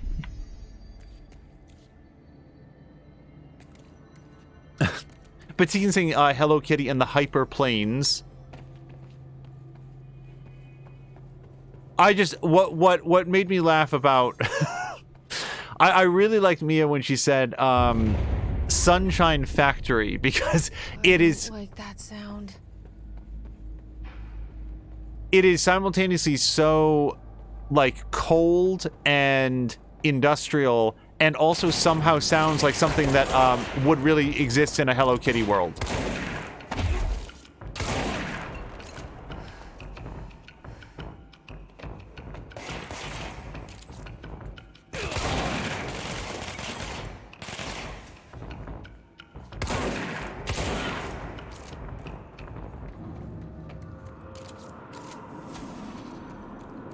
Hello Kitty has made me very uncomfortable ever since the movie Dark Water, where Jennifer... Bro, go to shit. Fix it fast. If the plant goes boom, we can throw the spoon in the boom. What was her name? The woman from A Beautiful Mind, and also that Mall movie. Whatever it was. Her daughter made her move into like a haunted apartment because she wanted a Hello Kitty backpack. And the apartment was really bad. I mean, it also had a ghost in it, but also it was a really bad apartment. It had lots of water damage, like the mold must have been through the roof.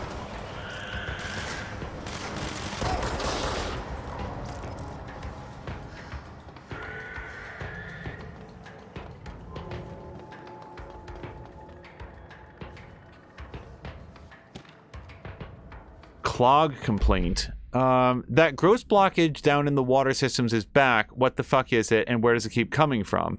And why the hell does Ahti keep yelling nonsense at it? He acts like he can understand him. Of course, he acts like we can understand.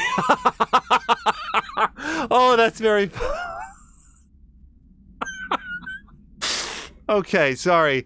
That got me. Of course he acts like we can understand him too. Guess that's just his brand of crazy. See, now I'm very happy that we don't have subtitles on, because that was very funny.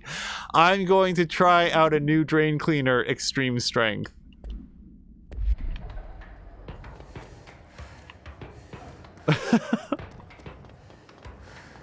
Oh, see, subtitles would have ruined that. I mean, not really, I guess, but it wouldn't have hit as well.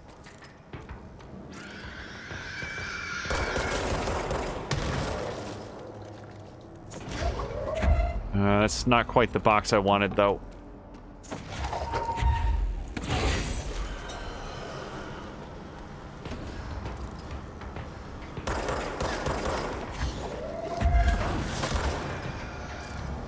Whoops. Nope. I don't want to be here. Oh, God. Nope. And the map is not helping. Oh, God. With the exploding.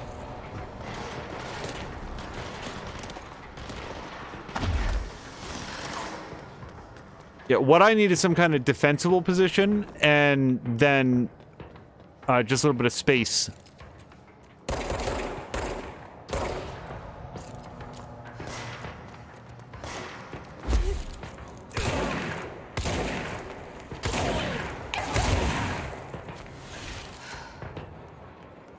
Okay.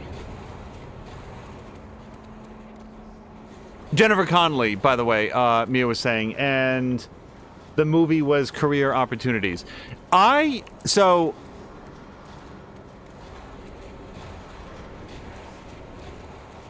Jennifer Connelly is one of those, no, wait, hold on, I gotta put this down carefully.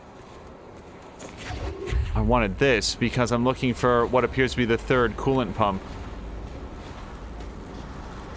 Jennifer Connelly is one of those people that I'm just somewhat surprised that she's not like a bigger name than she is, because like look at the movies that she's been in. I mean like Hulk wasn't well received, but people liked her in it. Then there's A Beautiful Mind. Then there's My old enemy, the Glock, is blocking the pipes. You need to deal with it. He's very clever. Shit. He's trying to sneak in. My old enemy, the Glock, is blocking the pipes. You need to deal with that. He's very clever. He's trying to sneak in. We got him caught with his hand in the fish trap. I don't think this thing is going to stand back and allow me to shoot its tendrils. Yep. I'm just going to step out of the vomit here. Oh, and like she did like Requiem for a Dream as well. Like it feels like. What the hell is that? Oh, that's the most disgusting thing I've ever seen. This is what catches her attention.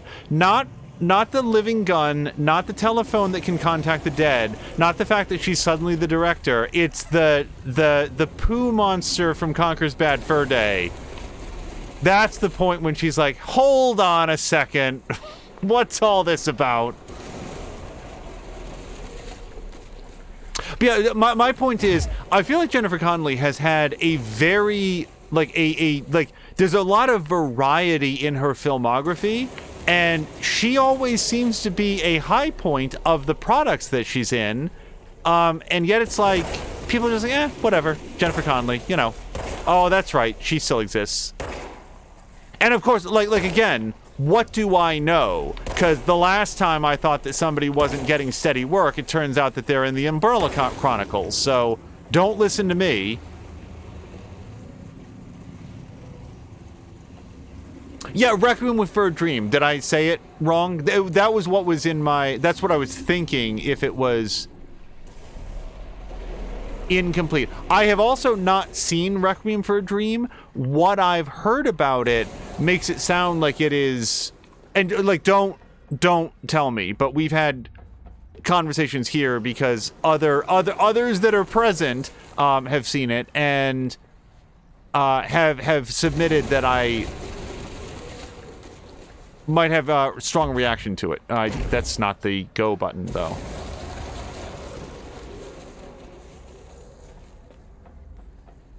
Okay. This is very different from refusing to watch it, by the way. It's just I haven't seen it, and when it's come up, it's been like, I don't think you'd like it, so...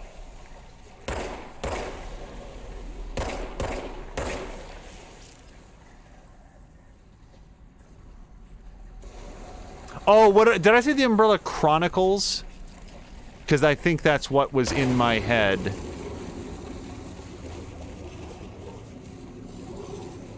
So Ahti did remark on this giant pile of shit as being his friend. Is that right?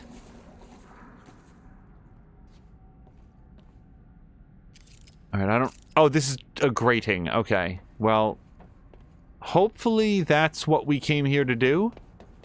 Nope. Oh, we got this.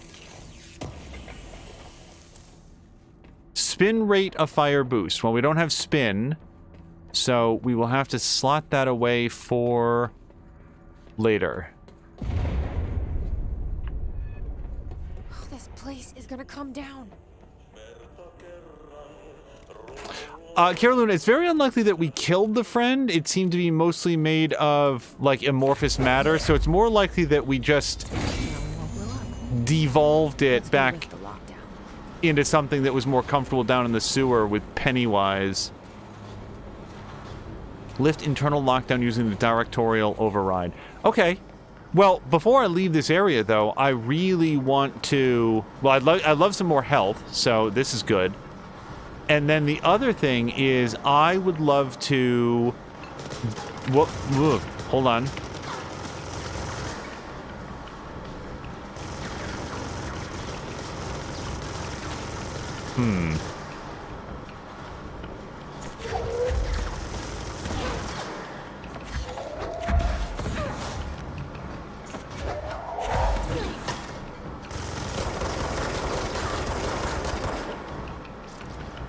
Yeah, this feels like a circumstance where the shatter gun is not going to be super good.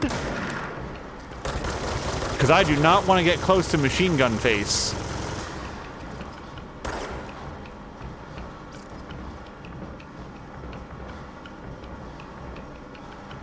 Wait, where'd he go?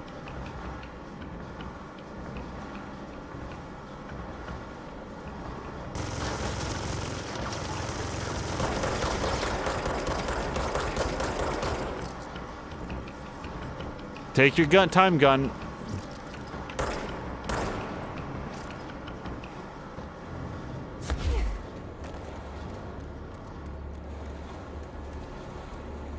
Oh, hello to Haseo.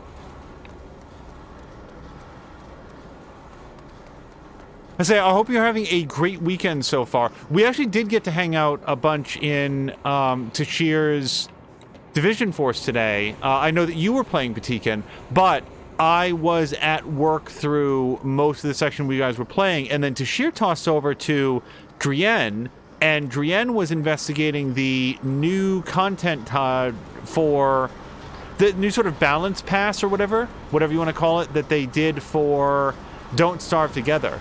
And among other things in that game, the most recent patch removed basic farming and replaced it with only the advanced farms now. So, can I get to this question mark down here? See down at the bottom right-hand side? Is that... Boy, this map is a third pass useless. It is just enough to give you a general direction.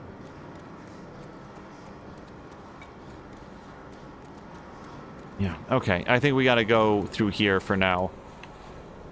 Before I do, though, let's go to missions, and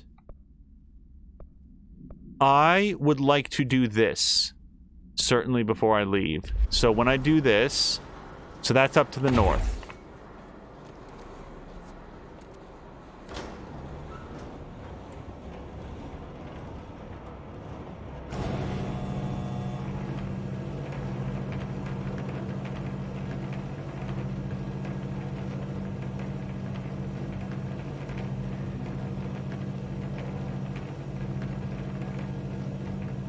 I neglected to ask last time, is the volume on the game okay? Like, hopefully it's not, you know, we want to make sure that the dialogue and everything is audible, that one side is not drowning out another.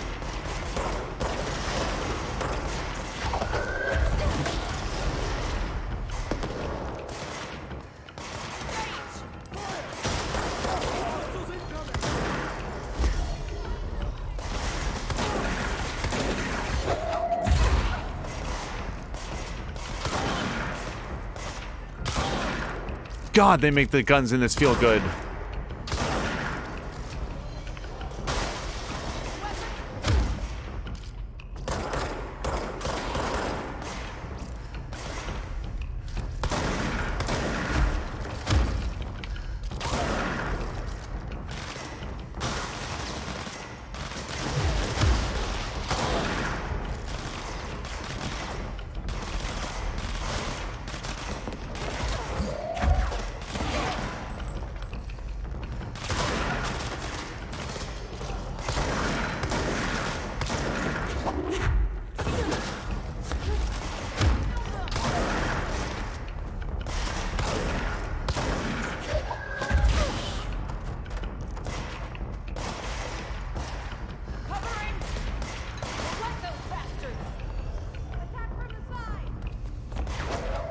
Wait, she's friendly. Let me just put that chair down then. Oh no!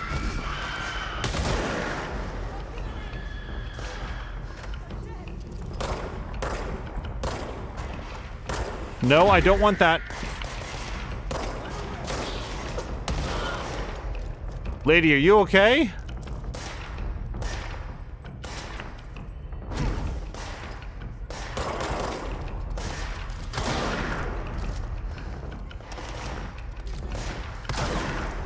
I am really glad that I picked up the kill 50 dudes without dying. Except, why is this man not dying?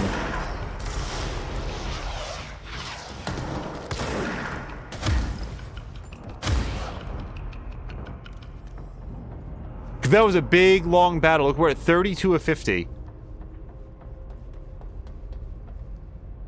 We should have a channel points reward that will require me to die at 49. No one has enough to make it happen. What's your read on all this? Energy conversion's well below the acceptable percentage. Internal pressure's climbing so fast, Simon Mays, the NSC is still holding. When it blows, we're all going with it. Oh, thanks, Frank. Real positive. When the converters and coolant pumps are working again, we should be able to get this baby back down to a safe temperature. I hope. What do you know about the Hiss? Not much, only what I've seen. Well, they use the same tactics that Marshall and Salvador taught us, which makes me think that the Hiss haven't completely erased the people inside, which is a pretty fucking horrible thought. Or they're just using whatever they find in their victims' heads. In any case, they are really eager to get inside the power plant. Why do you think that is? Shit, I don't know.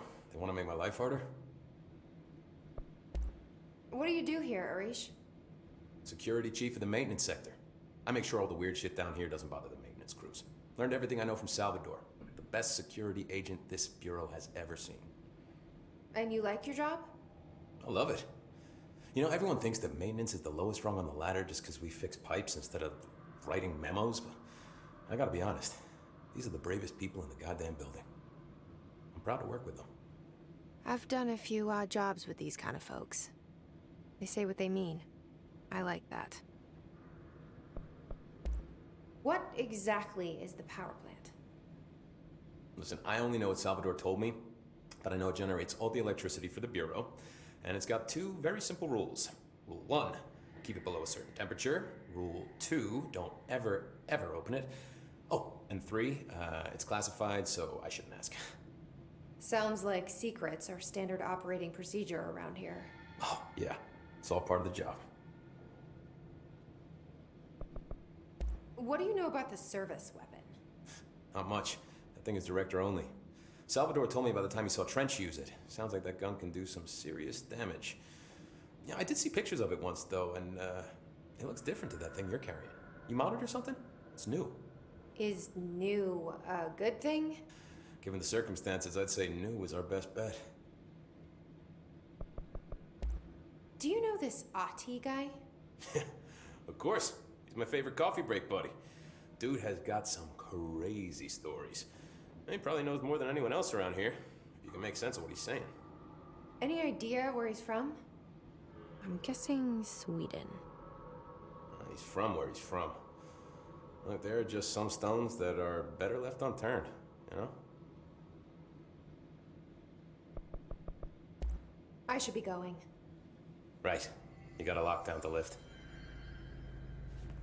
Well, actually, at the moment, I have a training thing to find. So, Mia's making reference that earlier today she did an event in Discord, and I really want to stress, the only reason I was not there is that I did not realize it was happening. It was actually something like, here is the...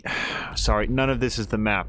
So I want to get up to the northern section, the 3 question marks that have the gold bars on them, and... I mean... Fuck all if I know how to get there from here.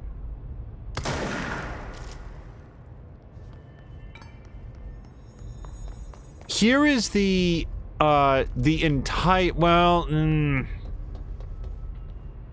Okay, we'll just leave it at this for now. I would very much have wanted to be there, and... So that's why I'm, confused.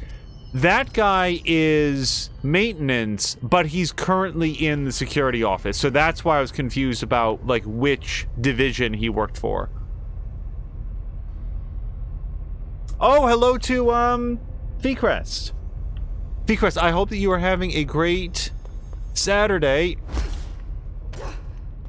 We're just messing around a little bit in Control, and I'm trying to get to a brand new training course because I've been led to believe that we will get a brand new power when we get there. I just have to figure out how to do that on this map. And I don't feel complainy about the map. It's just trying to work out what means what on this thing. Yeah, see, this is... So, if I were to guess, we follow this up and around to some, like, catwalks, and then we can go down. So let's explore this space a little bit. Oh, and you know what? Maybe we can't get there, because we've got these, spores or whatever that are blocking the way. I can't go in this room. Unless there's something I'm missing about, like, cleansing this area, or... I feel very much like we're not meant to be here yet.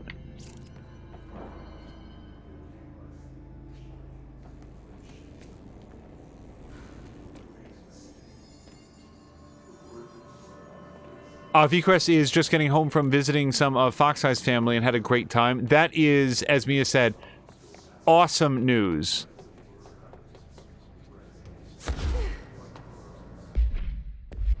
Okay, so this is this, but the reason I'm in here is that I'm wondering if we can get up to, like, a higher level in here, then we might be able to work our way up around to the north.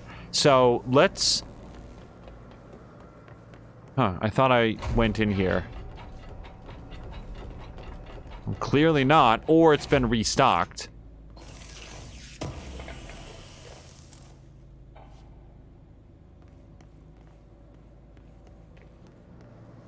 Yeah, there was sort of an interesting progression of, like, wanting to text Mia about the event and then not, then realizing that it had been occurred and thinking, like, oh, I must have misunderstood. It wasn't on, we're very close now? Or is there another upper level? Oh, God, I can't tell.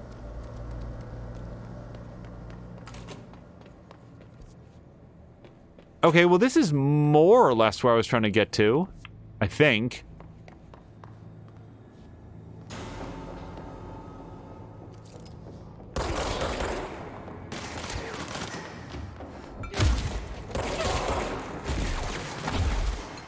Feecrest, I'm curious if you've played this game, because it is real good so far. It strikes me as something that you would...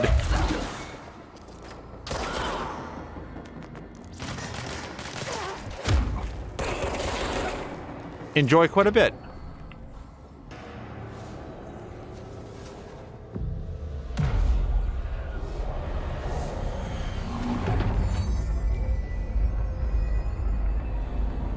Feecrest, look. It's Mia.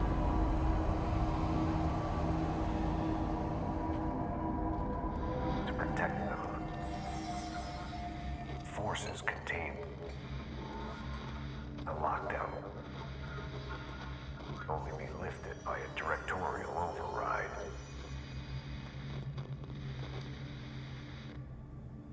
This is what we came here to do.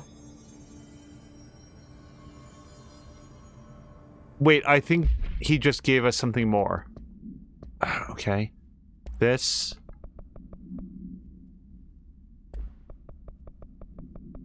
No. This. So much is expected from the director. The responsibility, the privilege to steer the Bureau into dangerous waters and safely out again. To inspire and lead its people, to protect them. The board is there to advise you, but they want things in return. You hold all this in your old, trembling hands. I had to lose everything before I could see the Bureau is the director's life. There's no room for anything else. If the forces contained here escaped, we'd be dragged back into an age of superstition, terror, death. Assuming you think we ever really left that behind. Any emergency, any major containment breach, and the lockdown goes into effect. I implemented this security measure in my first years as director. I knew we were vulnerable. I'd personally seen the cost of sloppiness. I made sure the internal lockdown could only be lifted by a directorial override, only to be used when the director is confident the sectors are safe to be opened again. This way, the director is the last line of defense.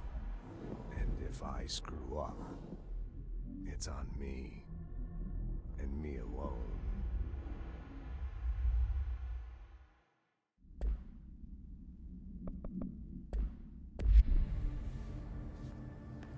I'm going to try to watch those as they are discovered so we don't wind up in another situation where it's like, oh boy, we've got 30 of them. Do you think we have enough triangles to spend on anything? I bet we don't. Construct spin. No, we are, what is that, 2,000 short? Which isn't bad, but also we don't have enough ritual impulses, so that might be a while. And then these are all like random mods, and I don't... Yeah, we need one more house memory to get that, so I feel like it's going to be a bit. Alright. Cara Luna, thank you so much for the raid. Thank you for hanging out, and I hope that we have a chance to see some more of your stream, hopefully later on in the weekend.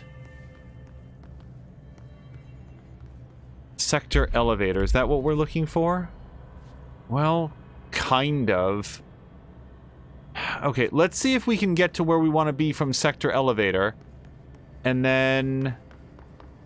oh, wait. I think this is what we actually came here for.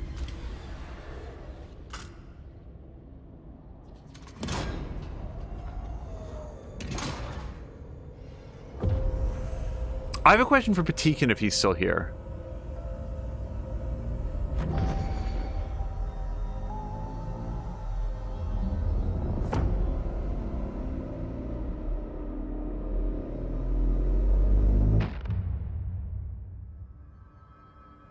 That's it. The other sector should be open now. I think it's time I told Emily why I'm here. I'll risk it. You two should get to know each other. I've noticed that the tie-dye swirl that she talks to is the exact same color as her own eyes. And I haven't determined if that is... it seems intentional. I don't know how important it is yet. So, Patikin, the question is, do you know of a way in Grand Theft Auto 5 on the PC to extend the shadow draw distance? Because it seems like a patch at some point in GTA 5's development cycle introduced a... some have called it a bug, and I tend to... agree with that causes the high definition shadows to be drawn in at a very sort of prominent 2-meter distance from your character, and it's distracting. And I'm just curious if there's any way to extend that or adjust it in some way. Yeah, it doesn't look great.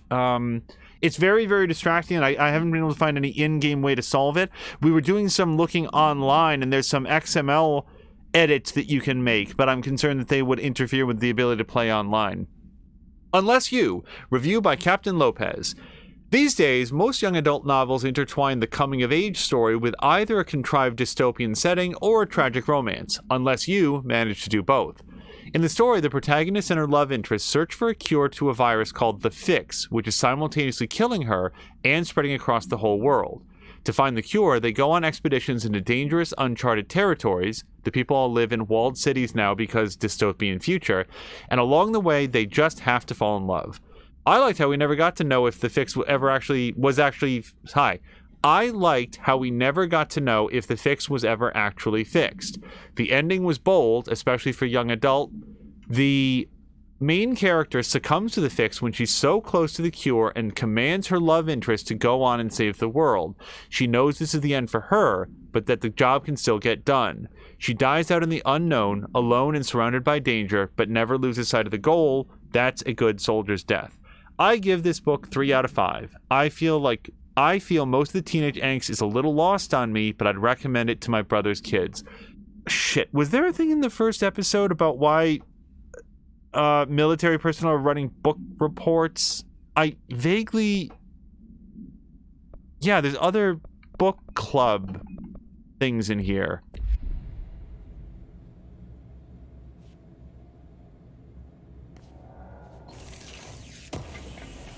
Patikin, it's also highly dependent on what resolution you're playing at. In other words, the higher the resolution that you play the game at, the more prominent the shadow draw distance issue is. And it's just one of those things where once you've noticed it, it just feels so intrusive all of the time, and appears to have been introduced with one of the patches and has just never been changed in any way.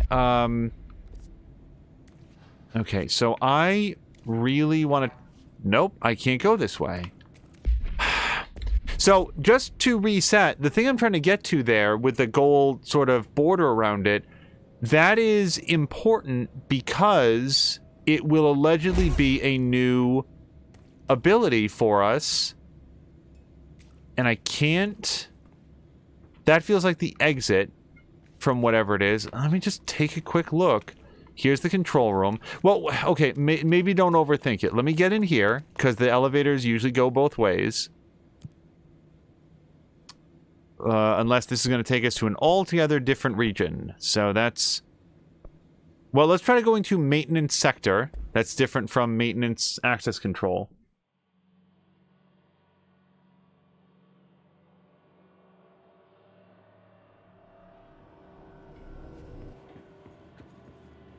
This doesn't look like what I was expecting.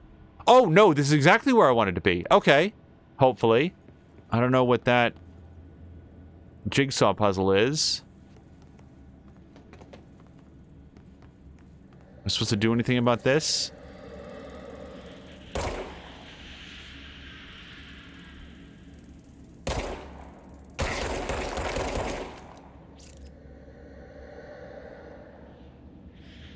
Okay, well that's why she wants to get her license to carry, I guess. Let's see. Examination of paranatural topics, thresholds. The oldest house is a place in flux. Thresholds appear with no warning. What the threshold will contain is a question we can only answer once it manifests. The widely accepted theory is that the thresholds are dimensions vibrating on a redacted frequency different from our own. When these frequencies match, the threshold will manifest in the oldest house, which acts as a redacted. Others theorize thresholds are parallel universes or possibly our own reality at a different point in time. Some believe our collection of altered materials affects the house or attracts the thresholds.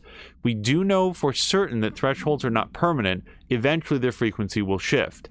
Some believe Earth itself is just another threshold connected to the oldest house, which is actually rooted in some other reality.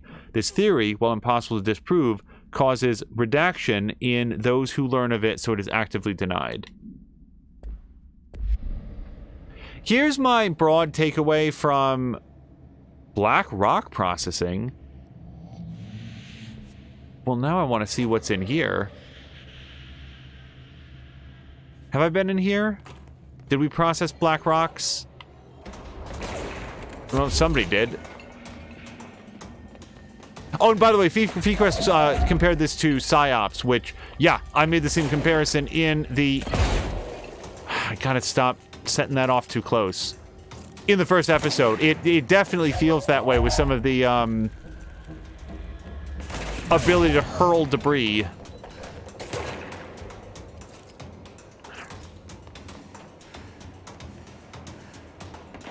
Well, I definitely haven't been in here because I would have read all the material.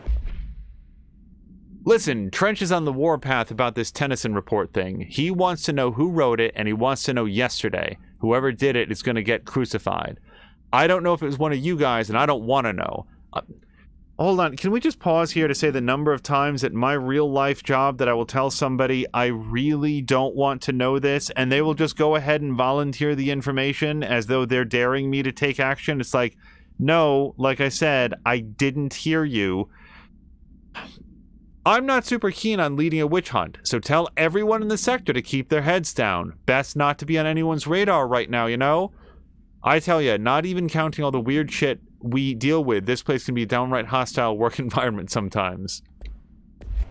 Oh, office life, will you ever change?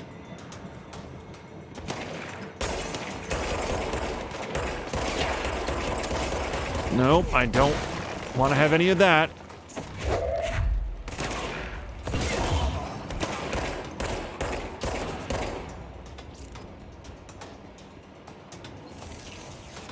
So I feel like a lot of our house materials, ritual impulses and so forth come out of those crates. So I'm glad that we've been so careful about picking them up. Speaking of picking up, let's get this machine press or whatever it is.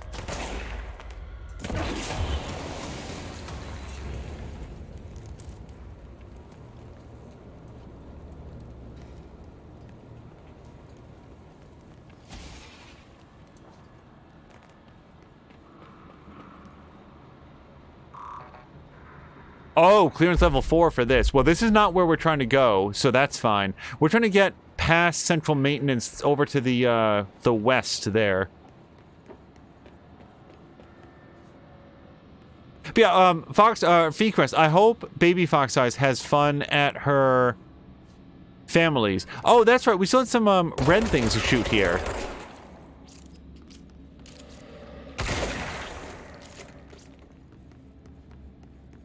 Is that it? Hopefully. So we got sector elevator, we got black rock processing. I don't feel like we saw very much in the way of black rocks being processed. Is there something else for us to... Turbine room is closed off. The security check is over here.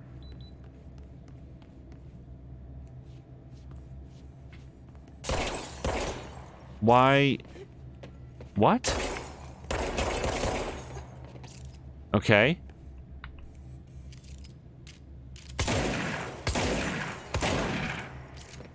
You would think there would be nothing here now, and yet... Ooh. Why does this exist? Bam! Huh.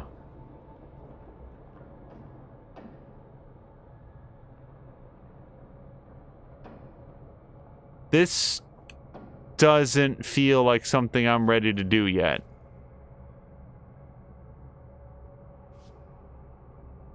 No, this just feels like death. Unless, like, the penitent man shall pass. No, but I really don't want to die, is the thing. We've killed too many guys.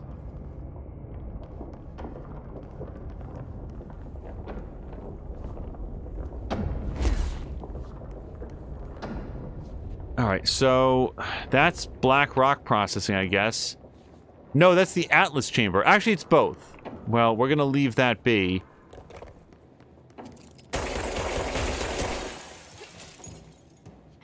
Nope, she won't clamber up there.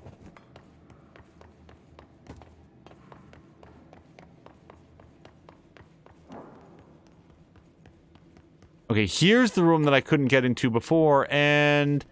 Bum, ba-bum. Yeah, there's absolutely nothing in here.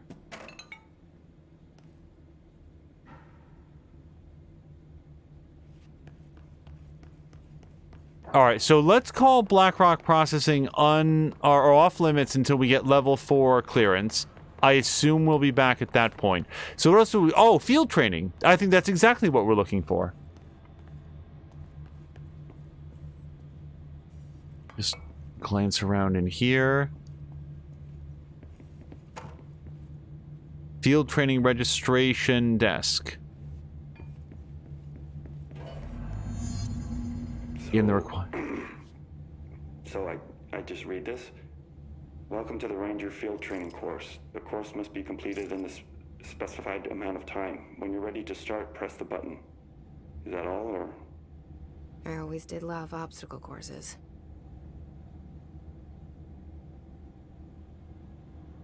Azric enjoyed the Indiana Jones reference. Yeah, I mean, that's... I'm a stern believer that the Indiana Jones films got... I was about to say better up until... Sorry, I'm rewriting in my head. Raiders of the Lost Ark was very good, and The Last Crusade was very good.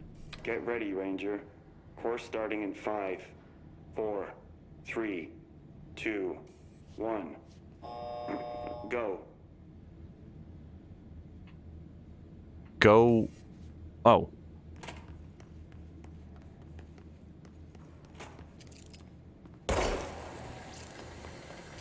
All right. 45 seconds remaining.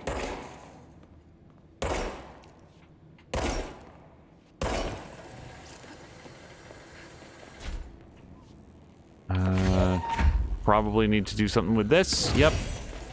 30 seconds remaining.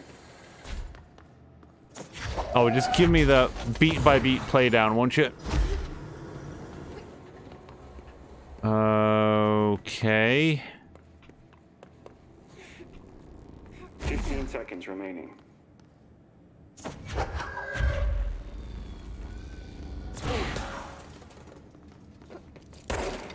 5 seconds remaining. Course failed. Come on. So I just need to figure out how to do that faster. Obviously. Sorry, I'm just processing my own loss there.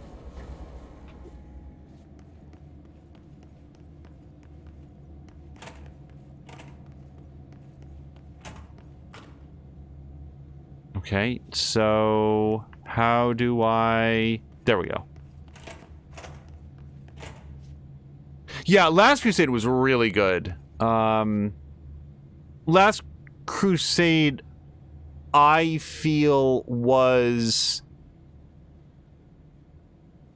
I don't want to say like the purest distillation of their idea. It was just... It felt really good. It was a fun movie. Ranger. Course starting in 5, 4, 3, 2, 1. Go.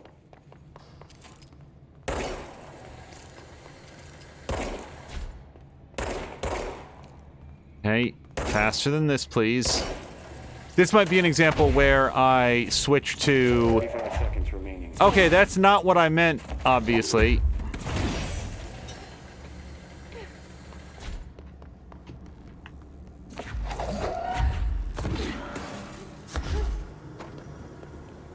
Seconds remaining.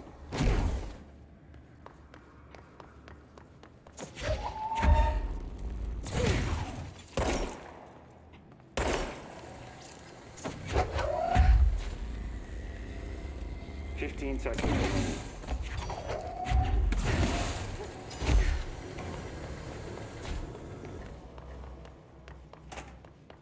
5 seconds remaining. Course complete. Congratulations, Ranger. Guessing this isn't usually part of the course. Yeah, I'm keeping my distance from this until I figure out... It's protecting itself. Okay. In a lethal way?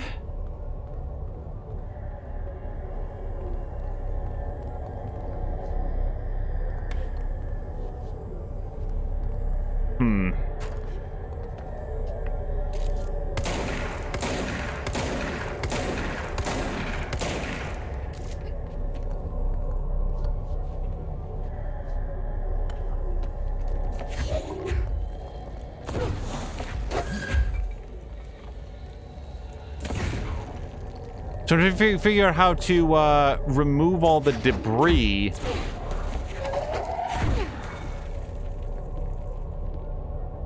Is this enough?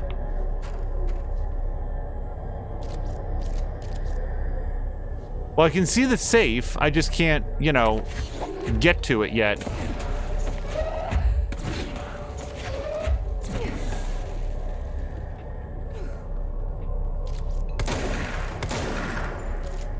Oh, that got it.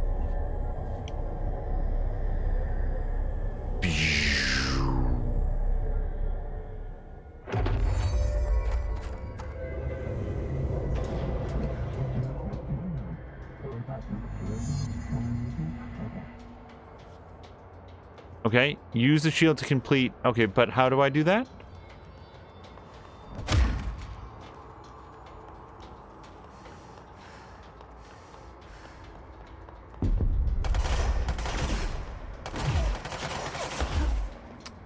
Oh, left bumper shield.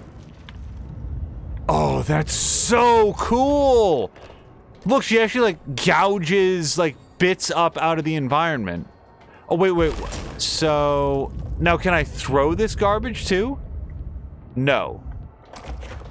No, that's something else. That'd be awesome if you could just pick up all that debris and then, like, shotgun it into enemies.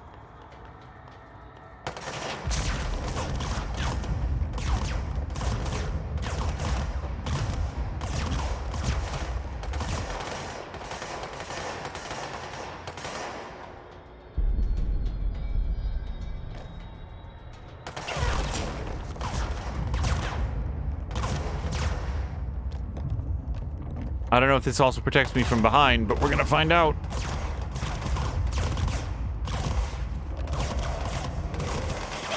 Okay, it's got a timer on it. That's fine. Either that or a maximum amount of damage that it can eat.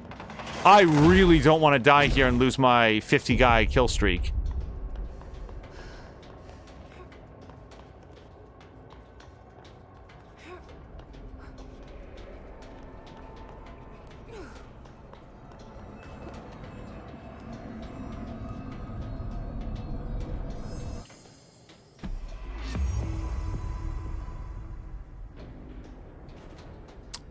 Wait, no. Shield.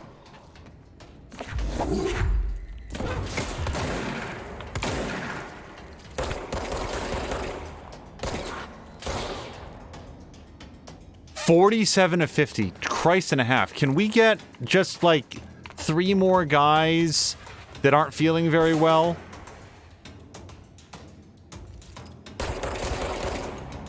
Two more guys.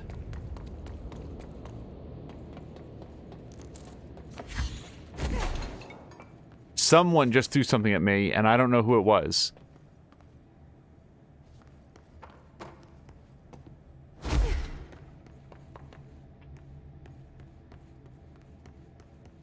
I will say, Vcrest, that I also have a different experience with the Back to the Future movies than Mia does. I enjoy all 3 of them.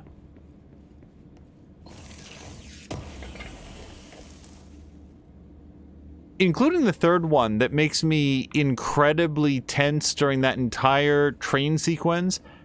Even though I've seen that movie probably over a dozen times, it still makes me very uncomfortable every time. And like in a good and exciting way. It's not a complaint. It's a very, very well made scene. Why do I feel like I'm missing something in here? I feel like I got a box, but like, are there no documents in here? If anybody sees anything in this room, do let me know. No, feels like not.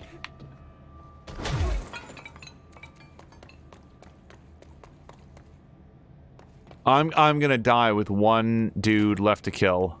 Is what's going to happen. Because now I feel like we're locked in. We have to kill 2 more dudes before we can end the episode. In every other way, this would make a nice natural stopping point for all of the stuff that we've done. So yeah, there's a few places that we haven't been. They're question marked out, but I think that those are like the spore rooms where we can't get to. I think it was a very thorough look at NSC power plant.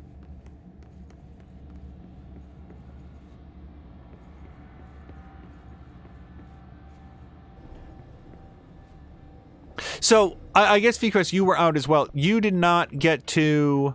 Wait, this is where I am. So I think I need to go back to Executive Sector.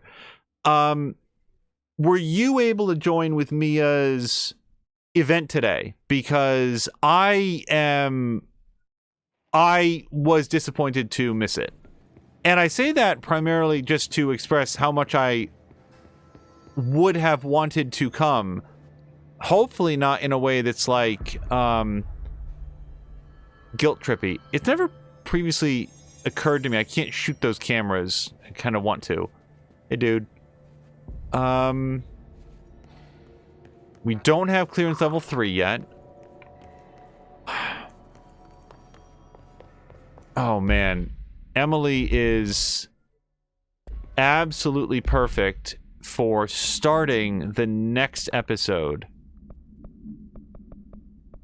We don't have to go kill 2 guys, but I really want to. We can fast travel from here. Let's just take a very quick... Oh, wait, we can do abilities. We have 4 broken boxes. By the way, does anybody know how we get the box upgrade points? Because I don't really know where it's coming from. Okay, plus 10% to shield strength, and then we can get more of that. Launch grenades and rockets back at the enemy. I'm not sure I'll ever do that, is my only concern. I feel like that's an ability that I'll pick up and then sort of forget that I had. Oh, there it is! Shield barrage. When released, shield propels debris at nearby enemies. Someone on the game team thought the same thing that I did. I want that ability, so we're going to take that.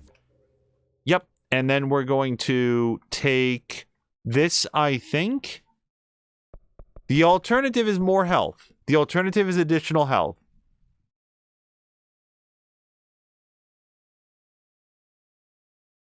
I think I'm going to take more health. I want to throw that debris field at guys, but I also want to not die very much. Can we get this? No, because we don't have a ritual impulse. And I don't want to spend any of this stuff until I have a clearer idea of what our economy is. And then what is this down here? Yeah, we need 1 more house memory. So that's out as well. We're still doing these. And we have no additional outfits yet, which I'm comfortable with. So let's do a quick... So this is where I am. That's the director's office. And then this is all sorts of other areas. Let's go, like, run around Dead Letters real quick. Let's see if we can find, like, 2 guys.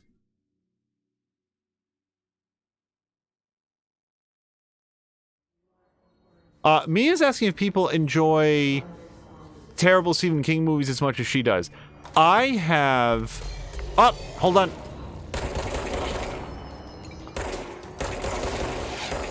No, do not die. Do not die. We need 1 more dude. Done. Also, we have an entirely different mission to kill like 25 guys here. I love the movie Dreamcatcher so much because that movie is so fucking stupid. It's like they took the worst story in the world and hired some really legitimately great actors. Like, Morgan Freeman is in that movie. Tom Sizemore is in that movie. The main cast is very good. And it is so stupid. It is so dumb, that movie. Nothing in that movie makes sense at all. And I love it. I love it. It is so well made. Garbage. And it's impossible to look away from. So these doors do close, is what I'm learning. Because I have been in this one. And the door was closed. Yep, and there it goes. It closes.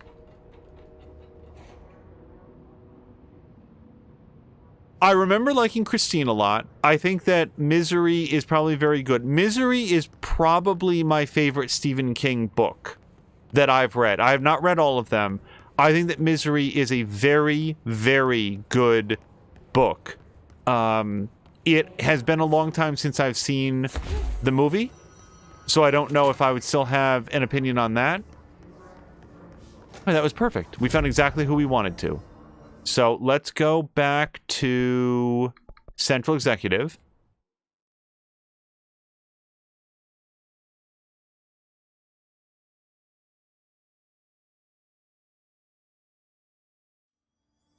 Thinner has its moments. To document the hiss incantation, she calls it.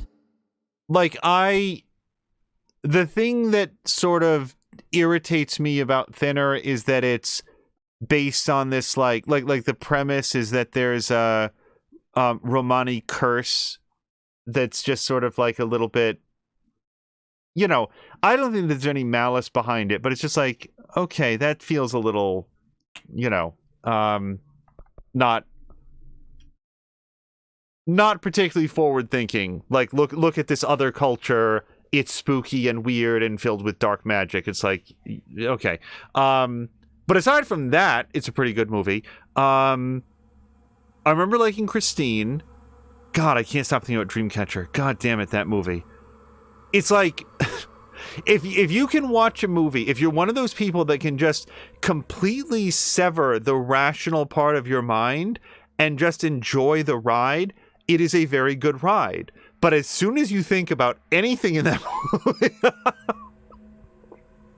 and God, who is it? Is it like Mark Wahlberg is in that movie too, and he's completely unrecognizable in like a really good way, and his dialogue is so like he's basically just gargling, and there's all this dialogue. It's like talking to Ahti in this game where it's like, you know, oh my God, we have to get there right away. And Mark Wahlberg, a little kid Mark Wahlberg, like, and like, no, Dud, it's not the Emancipation Proclamation, it's the Monroe Doctrine. And Duddits goes, it's like, oh, this performance just irritates me so much, and yet I can't stop watching it. I have to stop the stream, but Dreamcatcher is like the maximum level of Stephen King overreach that you can possibly have. And I'm not going to like talk about it, but you know how Stephen King always has like sort of, Donnie Wahlberg. Sorry about that. Stephen King also always has like slightly too much. Like it's like there's a ghost and a mummy and a werewolf, and then also like astral projection and like psychic abilities, and then an alien comes. It's always like there's too much. There's too much of it. Stephen King's stories take place in a universe where all of the paranormal is happening all of the time. And that's what I like about Misery so much, that Misery is very mundane. It's very contained. And it's super, super well done. I need to stop doing this. I didn't mean to get off on this. But yeah, Dreamcatcher is like that. It's like, oh, there's so much. There's so much happening. Okay, so we're going to call it here for episode 2 of Control, and also the end of my thoughts on the movie Dreamcatcher. I need to read the book Dreamcatcher someday, because it's just... it's got to be 100,000 pages to fit in all of the stuff. Okay, that's enough. We will be back tomorrow, and I like this loop where it's like at the beginning of episode 3 we're going to go talk to Emily, and Emily is going to give us more information that's pertinent to the story. In our next mission we'll go do some fun stuff and hopefully force punch people and learn to turn our shield into a projectile weapon. And the combat in this, like, this is another one of those games very similar to Ghost of Tsushima, where no matter how I feel about the story, which right now is very intrigued and engaged, the forceful impact of the combat will certainly keep me back for more. So, oh yes, but Phantoms is not Stephen King though. That is Dean Koontz. And again, it's been a long time since I've seen Phantoms, but I felt that Phantoms was a pretty faithful book to screen adaptation, because I've both read the book and I watched the movie, and I like them both. I think that Strangers is probably Dean Koontz's best work, and I think that Phantoms slots in fairly closely after that. They are of a decidedly different scale. I don't know why I'm continuing to talk about this, but Azric made an interesting point, and I wanted to circle back to it. Yeah, Phantoms is cool. Like, I need to watch the movie again because I might not feel the same way now that I did at the time. But at the time, I was like, yes, this is what that book is, and it is well made. It's a very well made adaptation of that book, which a lot of movie to book transitions you can't necessarily say. Okay, let's go find somebody fun to raid, and we will be back possibly tomorrow. I think it's a little bit more likely on Monday, but I am now officially on vacation.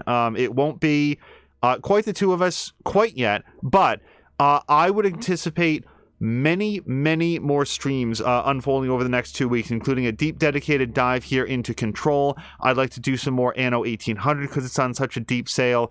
We just picked up a couple of fun Ubisoft games to check out. I think that there's a lot of very fun things coming up in the days ahead. Until next time, thank you guys so much. Thank you to Drienne and Azric. Yeah, and let me circle back, because at the end of the last episode, I had a special thank you to Drienne, because I was sort of concerned that after The Walking Dead was over, they might be on their way, and they haven't been. I just wanted to talk about how nice that was. For this episode, I'd really like to call out Azric. Azric has been here for so many episodes. I can't think of one recently that he hasn't been here for. I don't get to watch his streams live nearly as much as I would like to, and as we talked about much earlier in this episode, a personal goal for us is going to be to have a stream that we can end by rating over to Azric, because he has been so warm and so wonderful with the support. We want to find someone to start reflecting that back, because he's been great and he's a great streamer, and I'd love to be able to hang out more in his streams as well. So thank you very much to Azric. It's really been a pleasure to get to know you here in the year 2020, and hopefully we will have many more fun streams together. Thank you to Patikin, More Than a Mia, Feecrest, Haseo. I'm trying to think of who else was in here much earlier. Moo stopped by. Carol Luna did an awesome raid over. Samalander stopped by briefly on his way to a Star Trek movie. So a lot of fun people have been through. That's enough. Let's go find somebody fun to raid, and we will see you guys in the days and many days to come. Until next time, guys, thank you so much, and I hope you have a great night.